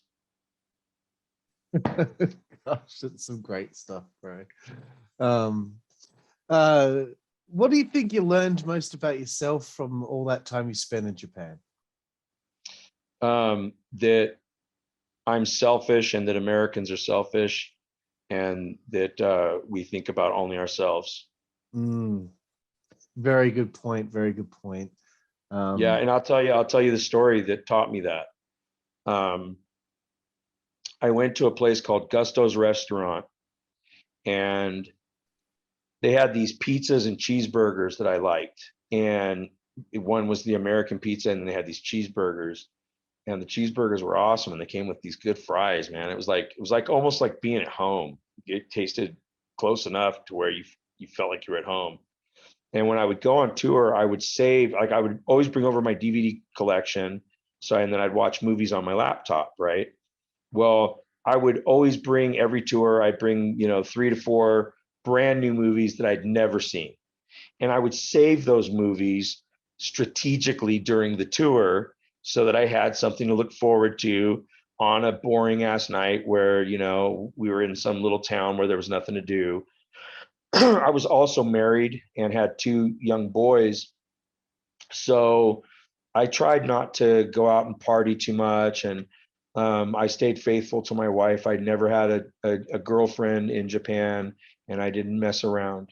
And a lot of the guys respected me because of that. I would put up my wife and my kids' pictures when I would check into my room, so that, like, how can you, mess around or do anything dishonorable when you got your wife and kids looking at you, and then I had other rules like no girls in my room and stuff like that, that kept me, because I'm a man at the same time, so I didn't want to tip myself, so yeah, fair enough. But I stayed faithful, and I would strategically plan these movies during my stay. And this one night, I just thought, man, this is awesome. Tomorrow's a day off, so I can stay up. I bought some whiskey. I had some beer. I had a little pot, which is very hard to get over there. I had a little pot, and I was like, man, I'm gonna go and get a fucking pizza and cheeseburgers and have a movie night. It's gonna be amazing, right?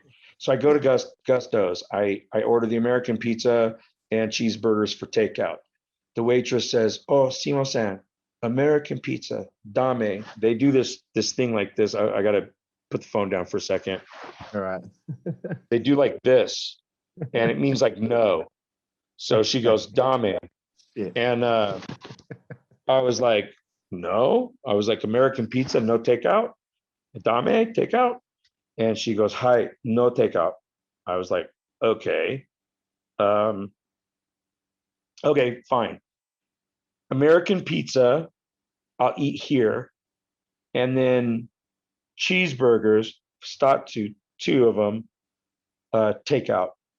She says, okay, hi, daijobu, right? So she brings me the pizza first so I can eat it there. But here's the kicker. It's in a fucking cardboard box. It's ready to go. It's like a takeout pizza, right? I look at it and I'm like, maybe I misunderstood. maybe the pizza is takeout because it's in a cardboard box. Why else would it be in a cardboard box, right? Yeah. So then I decide I'm taking the pizza and I'm going to wait for my cheeseburgers. So then the cheeseburgers come, I pick up everything and I start walking out. And the lady goes, "Oh, Simo-san, American pizza, dame, no takeout, no takeout." I go, "Ima, takeout." Now it's takeout. I'm telling her now it's takeout. What are you going to do? Call the fucking pizza police? Please. Oh yeah, guys, taking a pizza out that isn't supposed to be taken out. The police are going to run down there and beat me with billy clubs. The police there don't even have guns. So, they're going to, I'm not worried about it. I start walking out of the restaurant, dude. She is flipping out. She follows me down the sidewalk, like about 100 feet, yelling at me, pissed off that I'm taking this pizza out of the restaurant, right? And I'm just like, I don't give a shit. I'm doing it. Like, it's done. Yee! Right? So, little late of that tour, I'm talking to this Israeli friend of mine, and I tell him what happened. I go, I went to Gusto's and the whole fucking thing. And I go, "Can you believe that?" And he goes, "Yeah, no, I can't. I can't believe how rude you are." And I go, "What? What do you mean I'm rude?" And he goes, "Wow, I know you to be, a very, cool person, but that was very rude." And that was typical American behavior. And I said, "Well, how do you mean? Like, what do you mean?" And he says, "Okay, do you own that restaurant?" I said, "No." He goes, "Do you work there?" "No." He says, "Okay, so what gives you the fucking right to dictate that pizza is takeout? For all you know, that chain is having a hard time selling the American pizza because Japanese people are maybe like, I don't want to eat the American pizza. And so maybe they want you to eat it in so that they can see people eating the pizza and maybe that'll spur the orders. Either way, it's not your decision. You don't own the place." So Japanese people, they understand that in order for their society to move smoothly, it has to be more about the bigger picture and not just about the individual. You have to look past what you want and what you think is important. And you have to look at what maybe the company thinks is important and what maybe the manager of the restaurant thinks is important and what the lady that works there and her job depends on it being important.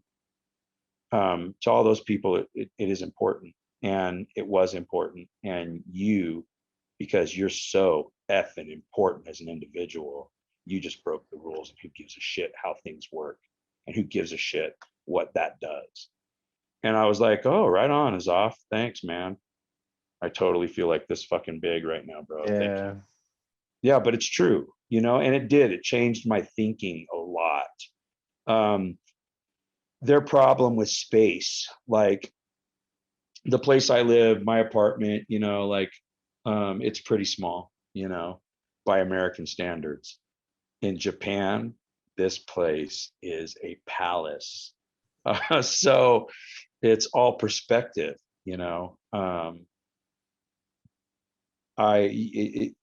the Japanese people, they're very grateful for smaller things than we are here.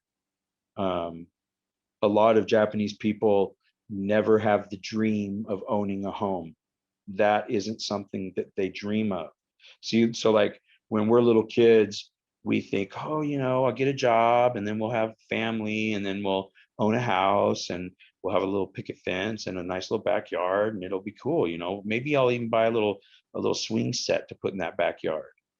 Well, in Japan, you don't have a backyard. If you do, you're wealthy or you had the house inherited. And in Japan, when you're a little kid, you don't think, "Oh, one day I'm going to buy my own home." You're satisfied that maybe one day I'll have a wife and a family, and I'll have a job good enough to support the renting of an apartment or the rental of a very small house or something. I knew a guy and his wife that they shared a studio apartment in Japan with her friend, and they ran a curtain between the two of them, you know. And I mean, the place, I'll tell you how small it was. Oh my God, this is a funny story. So I had the shits really bad. I ate something that was just like fucking terrible, and it was killing me. My stomach was killing me. And I didn't know it was killing me until we got on the train. And we got on this train, and the train was like a 45-minute ride to where we were going. And the whole time I'm just like sweating. And I was with Too Cold Scorpio. And I said, hey, Scorp, I was like, man, like, how close are we, man? I was like, because I got to go to the bathroom. He's like, oh, we're, you know, as soon as we get to the train station, apparently they're close, like they're real close. So we get there. I preferred not to use like a public restroom. I was like, I'll just hold it until we get there. You know, I'd rather go in someone's comfortable bathroom than a public restroom at a train station. So we get to their house, and I see like how small it is, you know, that it's basically a studio with a split room, and their kitchen is the size of most bathrooms in the US, you know, like it's so tiny. The sink is the size of a little bathroom sink. All of the pots and pans, because there's no cupboards or very little cupboard space, all the pots and pans are hanging. Everything hangs and from the ceiling. And so right when we get there, I asked them to use the restroom. I said, oh, can I, bathroom doko desu ka? And so they point me to it. I go to their bathroom, and it's literally a small broom closet that has been fashioned into some type of bathroom for midgets, for like really, really tiny people. I sit down and I realize right away, like, as I stand there, I've got my pants pulled halfway down. I'm trying to shut the door, and I realize I can't shut the door. There's no possible way that I can sit down and shut the door. My legs are just too effing long, and I can't split them wide enough because there's no room on the sides either. Like, this is not going to happen. And then I start thinking, how do these people take a shit and shut their door ever? I mean, they're small people, but still, this is ridiculous. This is really small. So I have to leave their place, and I ask them, I go, fast food, wa? Because I don't want to blow up their bathroom with the door open, like, oh my God. Yeah. Like, how embarrassing, man. And so, yeah, nightmare. I had to run to this place called Mossburger and use their bathroom. Mossburger is an interesting place too. Like, as long as you don't think of it as a cheeseburger, it's pretty good. It's only a problem if you think of it as a cheeseburger. If you think, oh, this is going to be a cheeseburger, and then you eat it, and you're going to be like, oh, this is fucking horrible. But if you go into it thinking this isn't a cheeseburger, it's a different kind of thing. It's like a sandwich. It's like a sandwich. It's like a meat. It's like a meat loaf. Right. Excellent stories, bro. I love it. Product. So after your time in Japan, my research tells me that, and I could be wrong, but the amount of times you wrestle after those years for Noah, you don't wrestle as often moving through from 2005 onwards. You still wrestle, almost every year up until 2017, but was there a reason why that you started to slow down? Well, a really interesting thing happened. So when I worked for Noah, I was making $3,500 a week, right? But since WCW was closed by WWE, and WWE was like the only place to fucking work, everyone started whoring themselves out for like no effing money at all. And ROH was kind of coming up, and a lot of their guys were like, you know, getting a little bit of TV time. And even though it wasn't like nationwide, it was still something. And they were amazing. All ROH hired nothing but amazing talent. In fact, I worked with them. I worked with Daniel Bryan against Donovan Morgan and Chris Daniels very early in ROH. So guys from ROH were like hitting Noah up saying, hey, I'll work for $750. I'll work for $550. I'll work for, you know, like no money at all, just to go, because they were single. They didn't have to support a family. So they would go just for the experience, you know? And so suddenly me and Donovan didn't look so appetizing anymore at 3,500. I was 3,500. Donovan was 2,500, you know, a week. So Noah made, you know, a really good business decision, and they started cutting me and Donovan and bringing in other talent that was just a lot cheaper. And that trend happened everywhere. When Donovan and I left Noah, see, what happened was we had a contract with Noah that they would use us 23 weeks a year minimum at those prices. And the last year we worked for Noah, they worked us, I believe it was like 19 weeks. And so they owed us for 4 weeks. So we assumed they were going to put us on the Christmas tour, because that one is usually a long one. And that's what we assumed. And then when we got our, you know, notice that we weren't coming back, we were like, oh, well, wait a minute, they owe us, you know, 4 weeks. So we talked to Rue Nagata, and he brought us into a meeting with Misawa. I could tell that Ryu and Misawa were both pissed. And I just told Misawa, I said, Misawa-san, I said, I have a family that I support. And I said, and we had an agreement. It was a verbal agreement. Because with Noah, everything was verbal. We never had any signed contract. It was all verbal.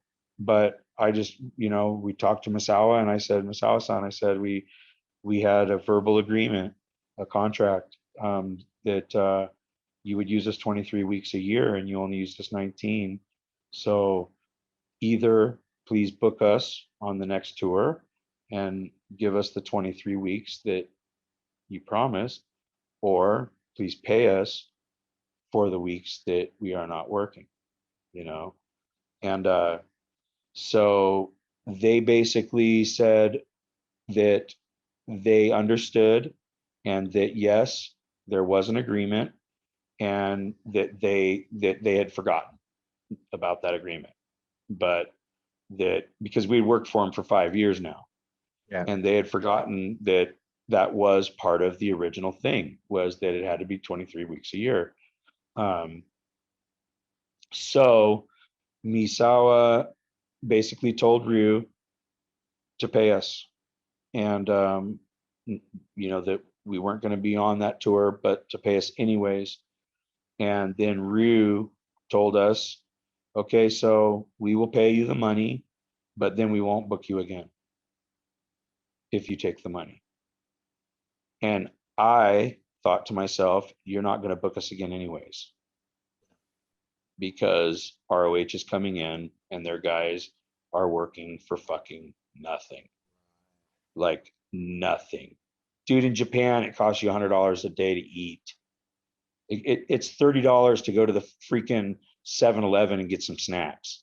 Like, it's ridiculous, you know? So going over there and making $500 to $750 is stupidity. You better be making, you know, over $1,000 minimum, and better hope that someone's taking you out for some meals. So that's the way I looked at it. I looked at it like, well, even if you do use us again, it's going to be sparingly, it's going to be less. We've been here 5 years. You've made it very clear to us that we are not part of this company and that we are a temporary part. And I think our temporary part is over now. And so I took my $8,000 or whatever it was a little over that.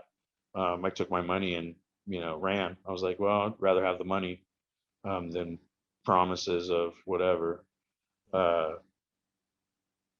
Yeah, when I really realized that we were not a part of the company was when they put the GHC Junior Heavyweight Championship on me.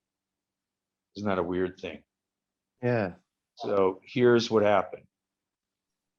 I show up at this arena and I'm going to be wrestling Kanemaru, and he's the current champion. They're going to put this belt on me, and they come up and tell me. And at first I'm just like completely honored and blown away. I just can't believe it. Like, really, I'm going to win the belt tonight. That's amazing. So I win the belt. The match was a very good match against Kanemaru. And then every time I wrestle with that belt, they don't put it on TV and they don't put it in the magazines.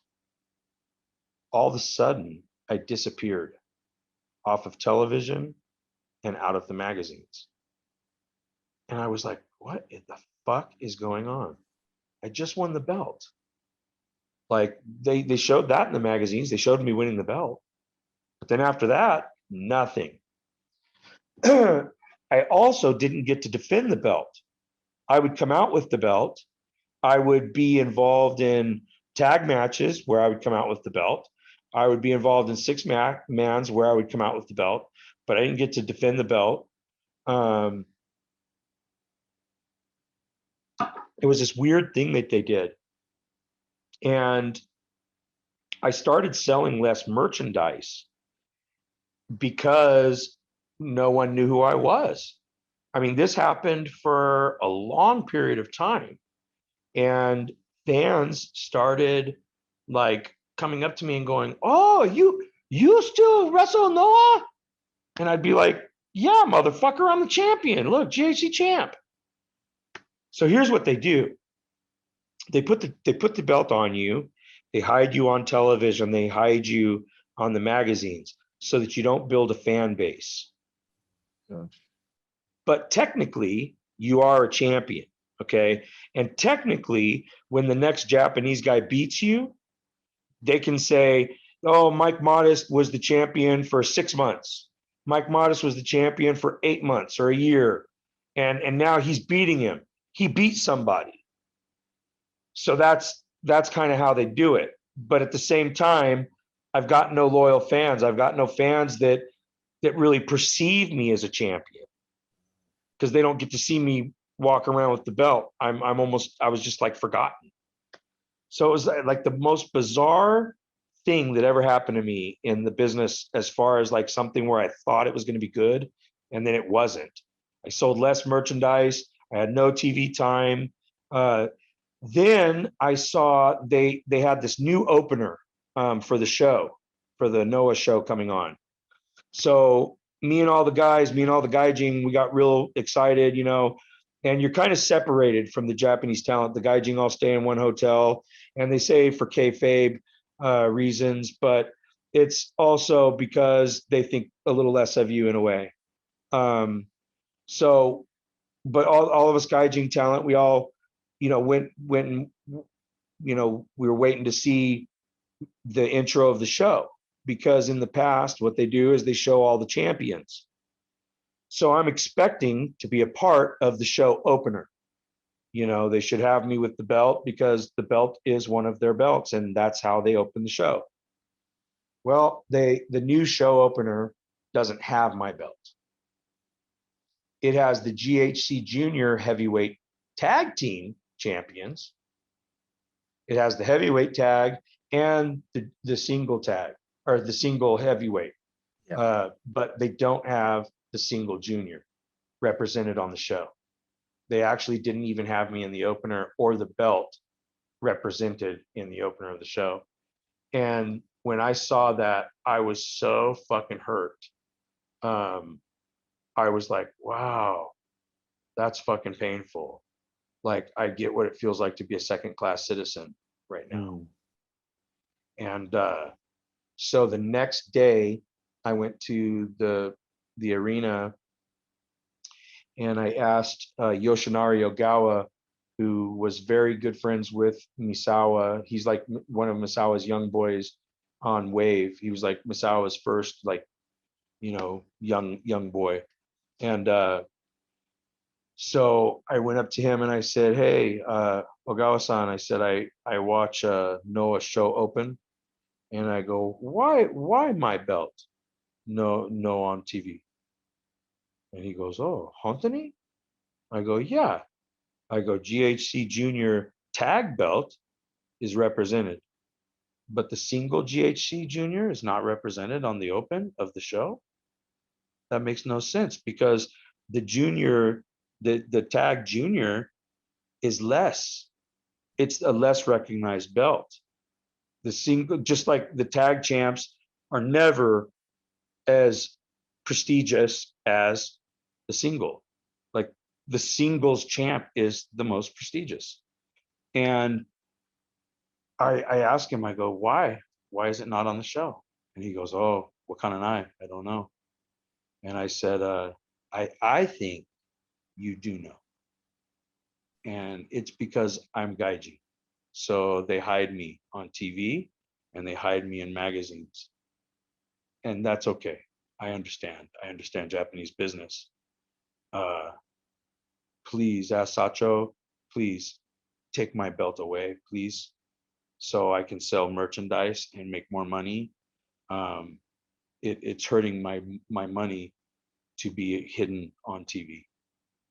And so Ogawa said, oh, okay, I will ask. So he went and asked Misawa, and then he came back about an hour later, and he said, okay, so next tour, you drop your belt to Sugiura-san. And I said, okay, thank you very much. Domo arigatou gozaimasu. I was just like, man, fuck, get rid of it, because I feel stupid. You know what I'm saying? Like I literally told a fan, yeah, I'm the GHC Junior champ, and they did not believe me. They thought I was like out of my mind. And they went on the website and couldn't find the belt even being on the website. And yet I stole it. I took it from fucking Kanemaru. So like, but that's just how they do it there. Yeah. Or how they were doing it at the time. Right. So after you got back from Japan, and there is some places here and there to work, but it seems So basically, because there was tons of talent and no place to work, everyone was whoring themselves out.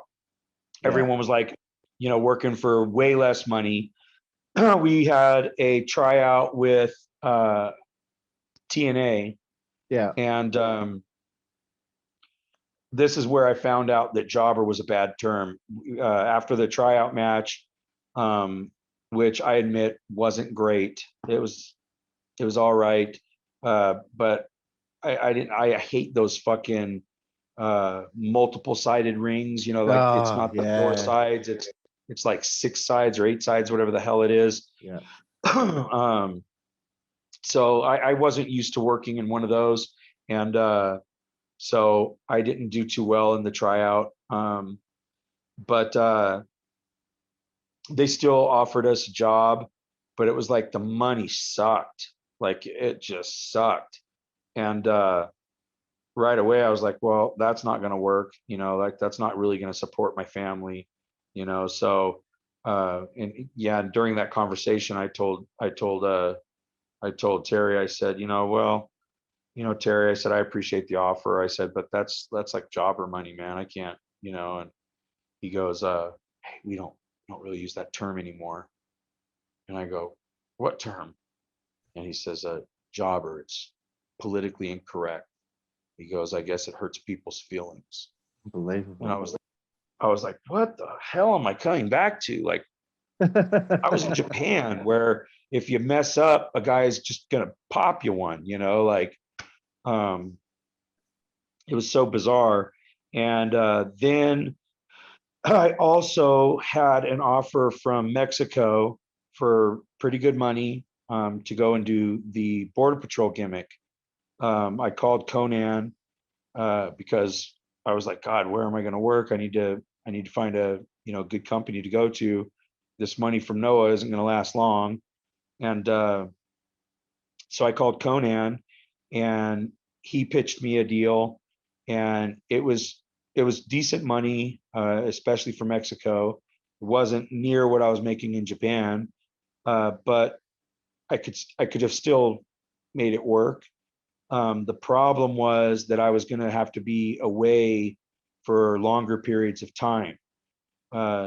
Noah was bringing me in like every month to month and a half. I'd be back at work, and then I'd be there for 2 weeks to 5 weeks, and then I'd be home for another, a few weeks, and then back and forth. So at least I was able to kind of touch a base at home. But Mexico, it was looking more like 2 months at a time, before I would be able to come home, and I'd be working like 6 nights a week kind of thing, and getting paid extra if I worked on the 7th night. And I just, at that point, man, I was kind of like, I don't think this is going to work. Like there was just not a whole lot of options, definitely wasn't like it was now. Independents weren't drawing at that time. A good house for an independent company would be 500. Now shit, an independent house, they could draw anywhere from 500 to 3,000, 4,000, depending on who they have on the card and how well they promote it and how well they're known. APW was running the Cow Palace before the whole COVID thing happened. APW was starting to run the Cow Palace. So, I mean, here's a little local independent company that doesn't even have television, and yet they're running the Cow Palace, and they have a fan base that is familiar with their stars and actually like chanting this guy's name, or reacting to what this guy does, or it's a really interesting time to be a professional wrestler right now. Kevin Cross, for example, I had the pleasure of training him a little bit in FSW in Las Vegas, which I ended up going to Las Vegas and opening a wrestling school for a period of time there, and which I've had a couple of successful wrestling schools now, because I was the head trainer at APW, and that was very successful. Then I went on to do Pro Wrestling Iron, which I owned. That was successful for 2 years, but I found it difficult to run a company that really wasn't making me a whole lot of money, and yet I had a lot of risk tied into it because I was a homeowner. I had a lot of risk and a lot of liability tied into it. And when I would leave for Japan, it was not being run right. And Donovan was also an owner, and a friend of mine, Frank Murdoch. So we decided to close it down because it just financially it wasn't worth keeping going for the risk that it could cause all of us. So closed that, and then opened a successful school in Vegas as well, Future Stars of Wrestling, and Kevin Cross came there to train, and I had the pleasure of training him a little bit. It's funny because one of the days he was kind of telling me, he was like, well, how do I do this and how do I do that? And I said, man, really, you doing monkey flips and shit like that is just silly, because you're such a fucking fantastic shooter. You're already a wrestler. So it's like, most of your training is already done. That's what you're going to be doing.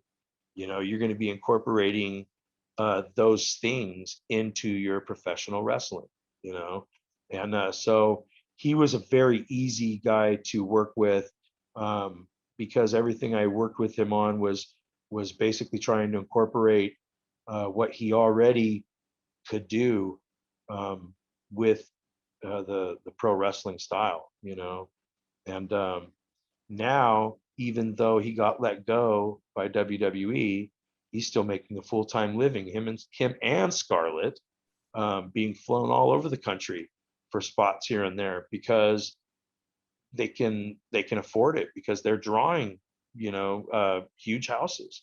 Yeah. They just got married actually in Alaska, and it, like, what an amazing picturesque wedding they had, and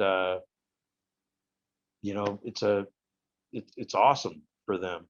And it's funny too with WWE, how you can release a guy like Kevin Cross, is just, that's just stupidity. It is just utter effing stupidity, or politics, because again, everybody pushes for their guy. I remember early, before I had my tryout with Elix Skipper, someone had tried to help me get another tryout, and Jimmy Hart was involved in it. And if I remember right, it was Ed Schumann. It was Ed Schumann was trying to get me a tryout with WCW, and Jimmy Hart somehow got mixed up in it, and Jimmy Hart decided that I was going to job for Kid Cash.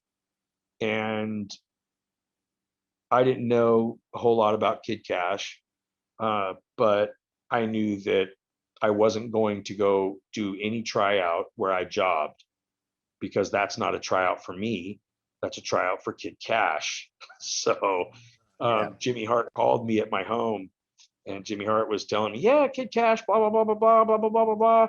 It was funny because he was talking business to me, just like his managing gimmick, talking a million miles an hour, mouth of the South.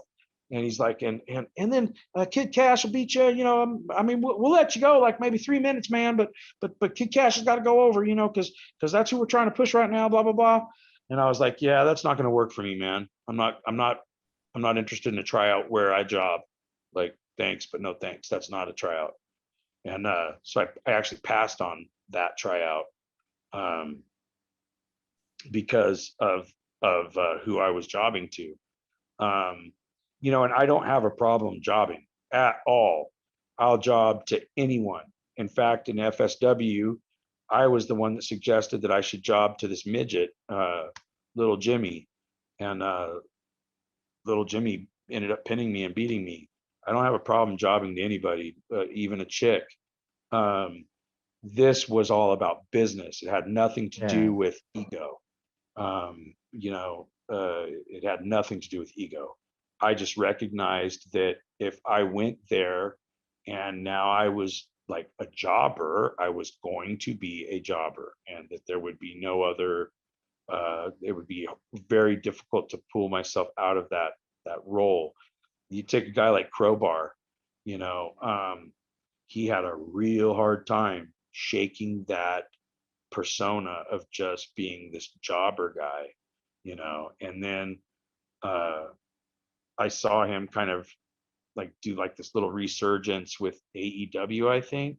Yeah. And he did the job there, and I just thought, I thought you were supposed to be like a chiropractor or something, bro. Like, what are you doing, like, coming back at this point of things, I pretty much have stopped wrestling completely, because I have a 4-year-old daughter, and I have her on the weekends, and no one can pay me enough to lose a weekend with my daughter. Yeah.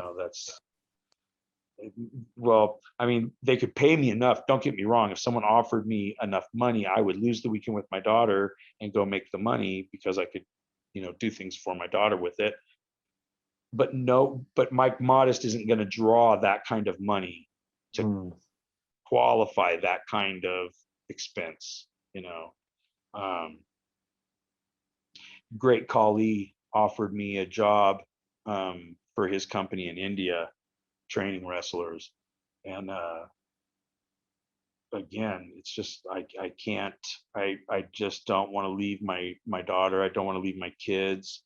I got burnt out on leaving people. When I worked for Noah, I missed every holiday. I missed every birthday. Um, that whole life is really, really hard. And I make more money acting. Um, I was I did Netflix 13 Reasons Why. I was in season 2, episodes 11 and 12, and I am the arresting officer of that arrests Justin Foley at the end of season 2. And I made so much money doing that, and no one hit me at all. And there was no chance of like getting hurt, breaking my neck, or anything like that. And if I did get hurt, they have super like amazing insurance. Everything I do as an actor, it's legit. They have insurance, and um, I now have SAG sending me things saying, hey, you've got money, um, from residuals. I don't know what it's from. It might be from the Wrestling Secrets Exposed way back in the day. It might be from Beyond the Mat or 13 Reasons Why or some other thing that I did a long time ago.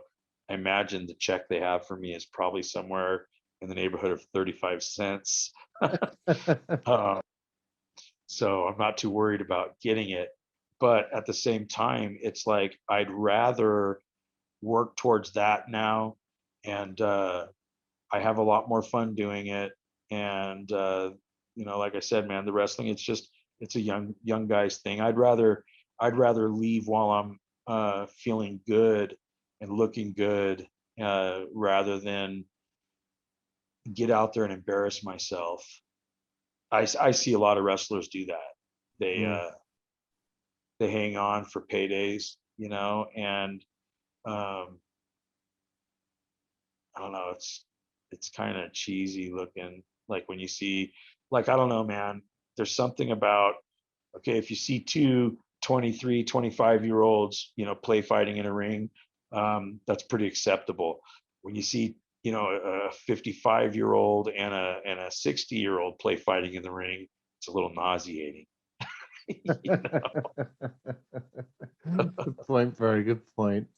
I wanted to give you the opportunity to plug anything that's going on with you, or if any fans out there want to find you on social media, the floor is yours. Yeah, man, I'm not plugging anything. I'm not doing a whole lot right now. I just did a public service announcement for Solano County Behavioral Health, and that actually paid really, really well. I portrayed an out of work construction worker who was trying to hide that I was unemployed from my friends and family, and that paid really well. I did a correctional video for it's a virtual reality training video for correctional officers, and I got to play a bad guy in the prison, helping to pass drugs and shit. So that was a lot of fun, and that was filmed in an actual prison where they kept us away from the inmates and stuff. But it was a lot of fun to do. I still love wrestling, and I still do seminars from time to time, and the seminars pay really well. I like doing wrestling seminars. I love passing my knowledge on to people. And if I was going to give any struggling wrestlers out there advice, learn how to wrestle.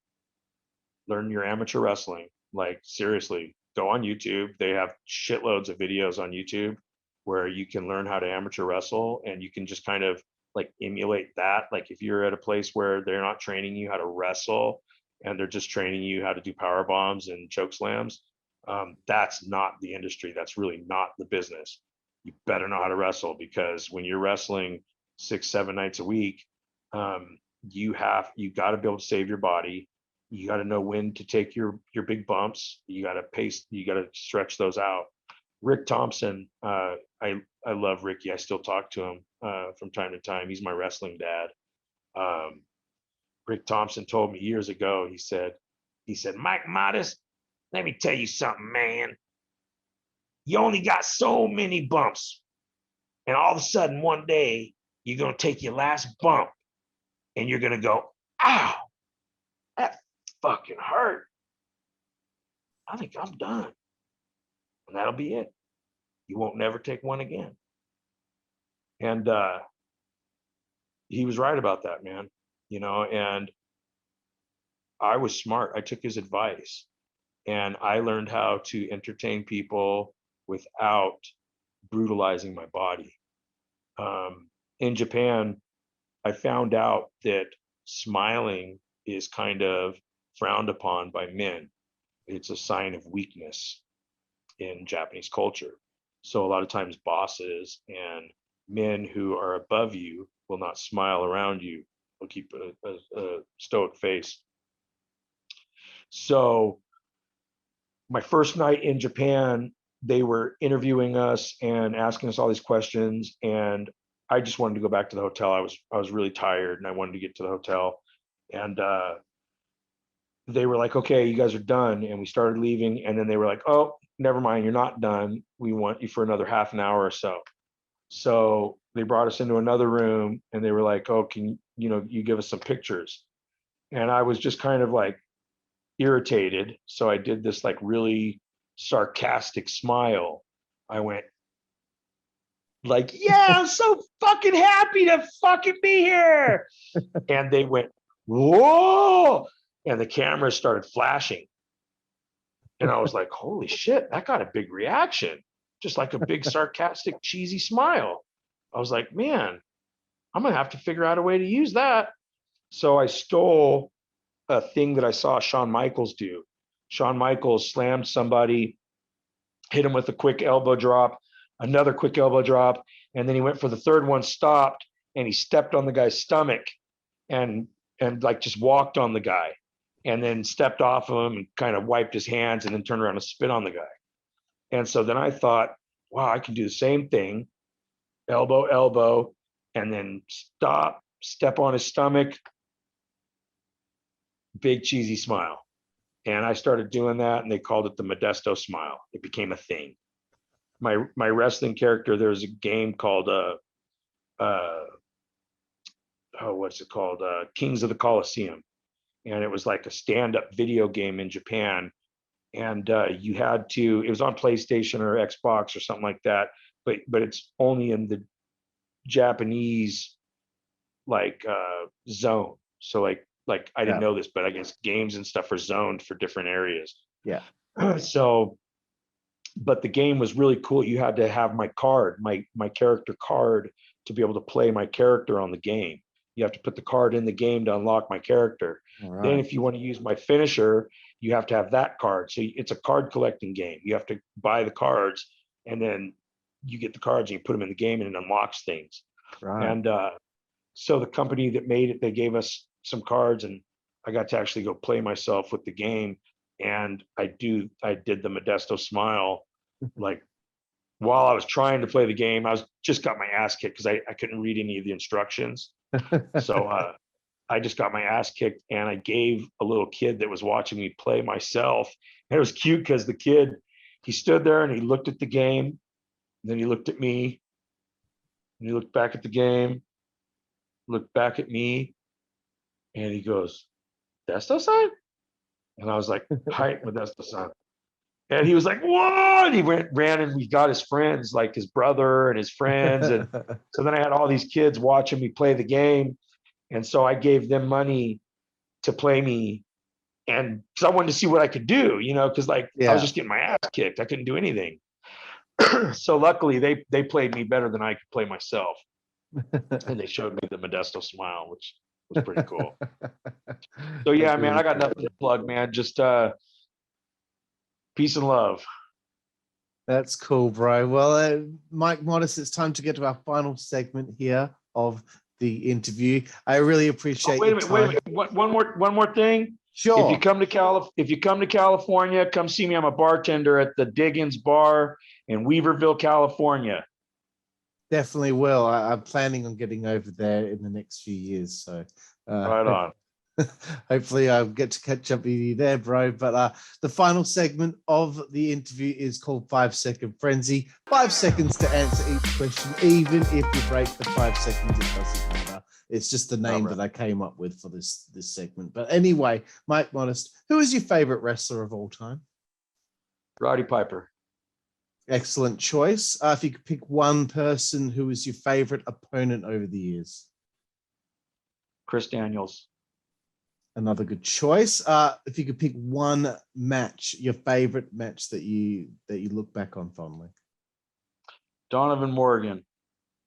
And I would say honestly XPW. Awesome. And the reason why is because we really wrestled in that match and we won over a hardcore crowd.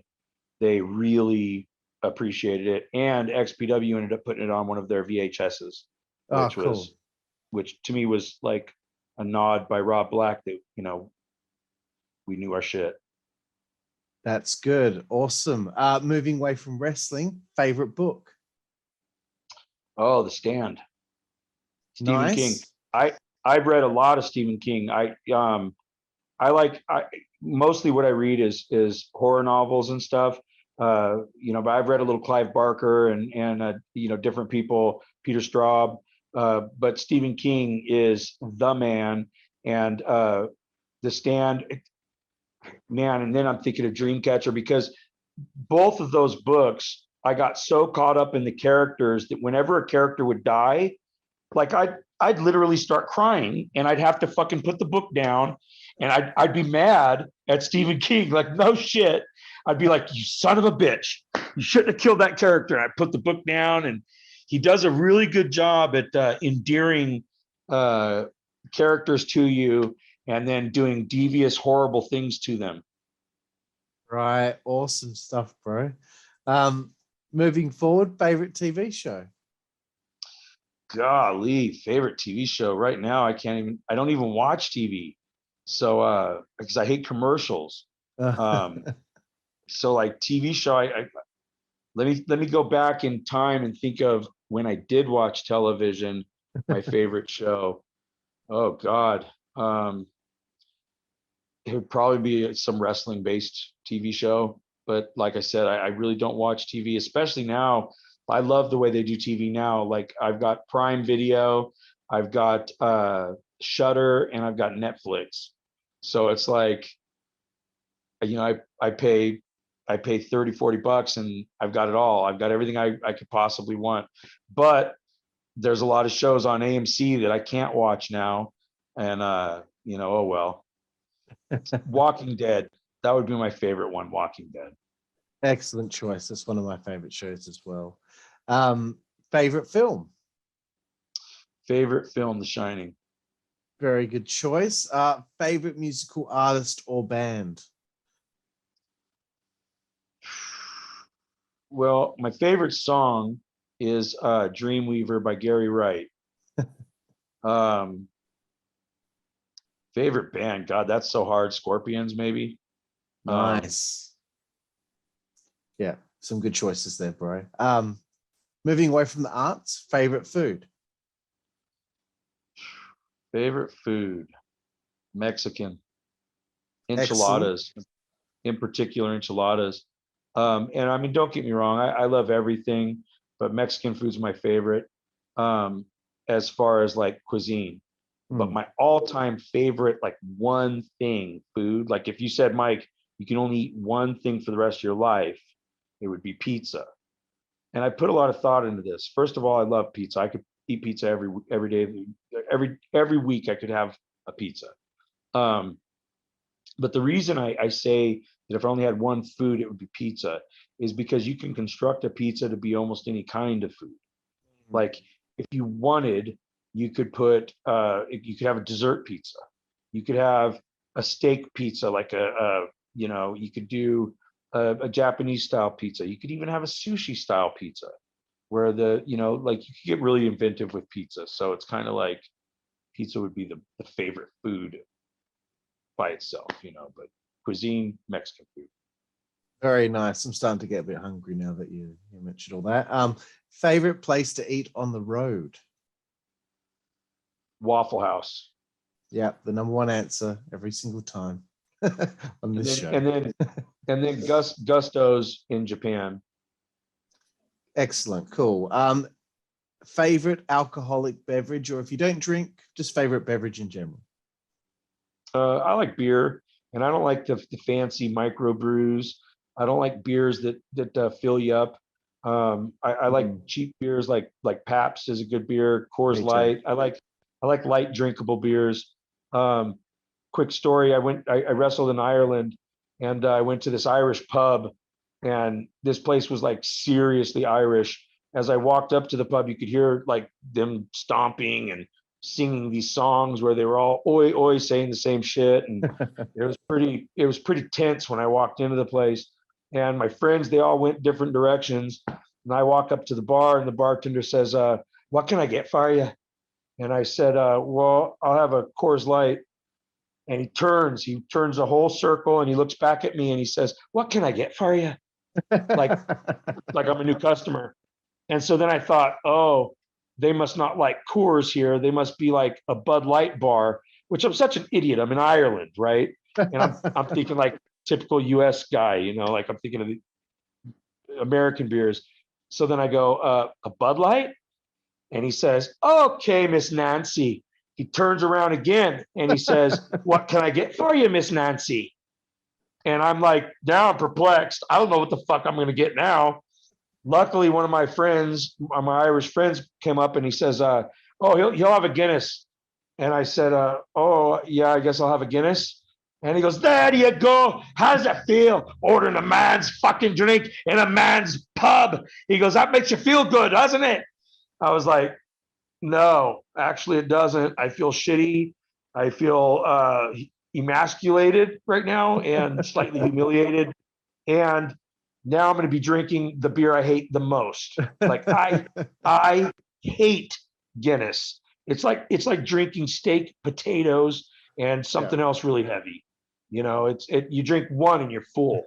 That's a good point, bro. I hate it too. Okay, second last one here on 5 Second Frenzy.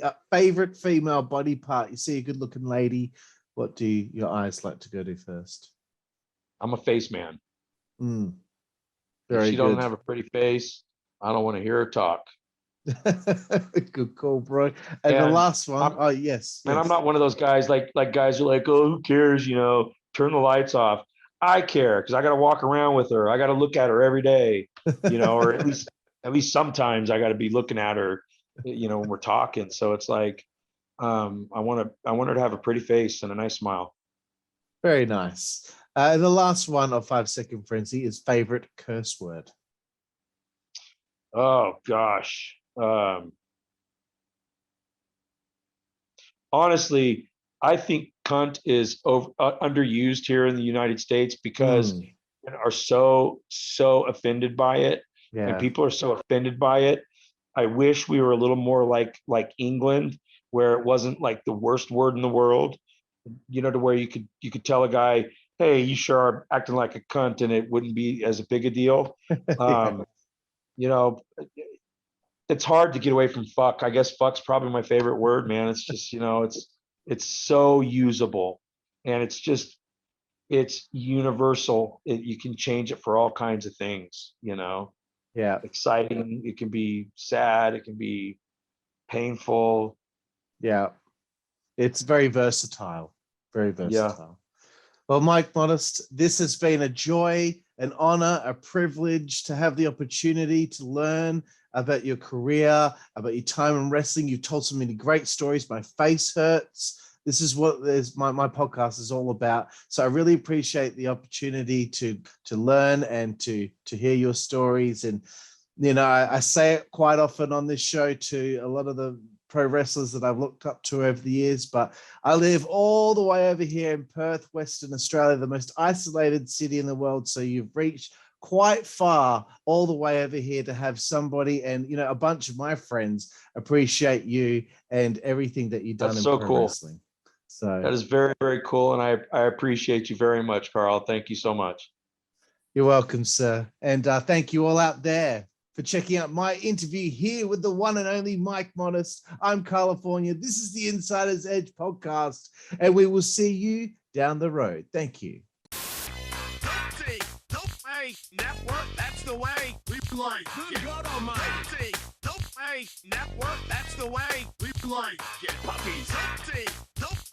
Network, that's the way we play. Get. The following announcement has been paid for by the WZWA Network.